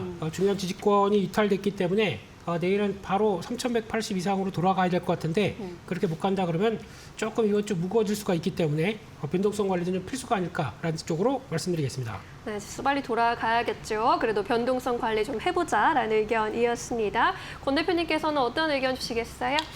일단 9월 금리 인하에 대한 구체화가 되면 어쨌거나 시장은 우상향할 가능성이 그래도 한 70%는 된다라고 보고 있거든요. 그래서 지금 약간 손해가 나시는 분들, 계좌가 좀 마이너스 나신 분들은 기다리면 좋은 날이 온다. 이렇게 말씀드리고 싶습니다. 네, 좋습니다. 두 분 의견 잘 가져가 보시기 바랄게요. 여기서 인사드릴게요. 고맙습니다. 감사합니다.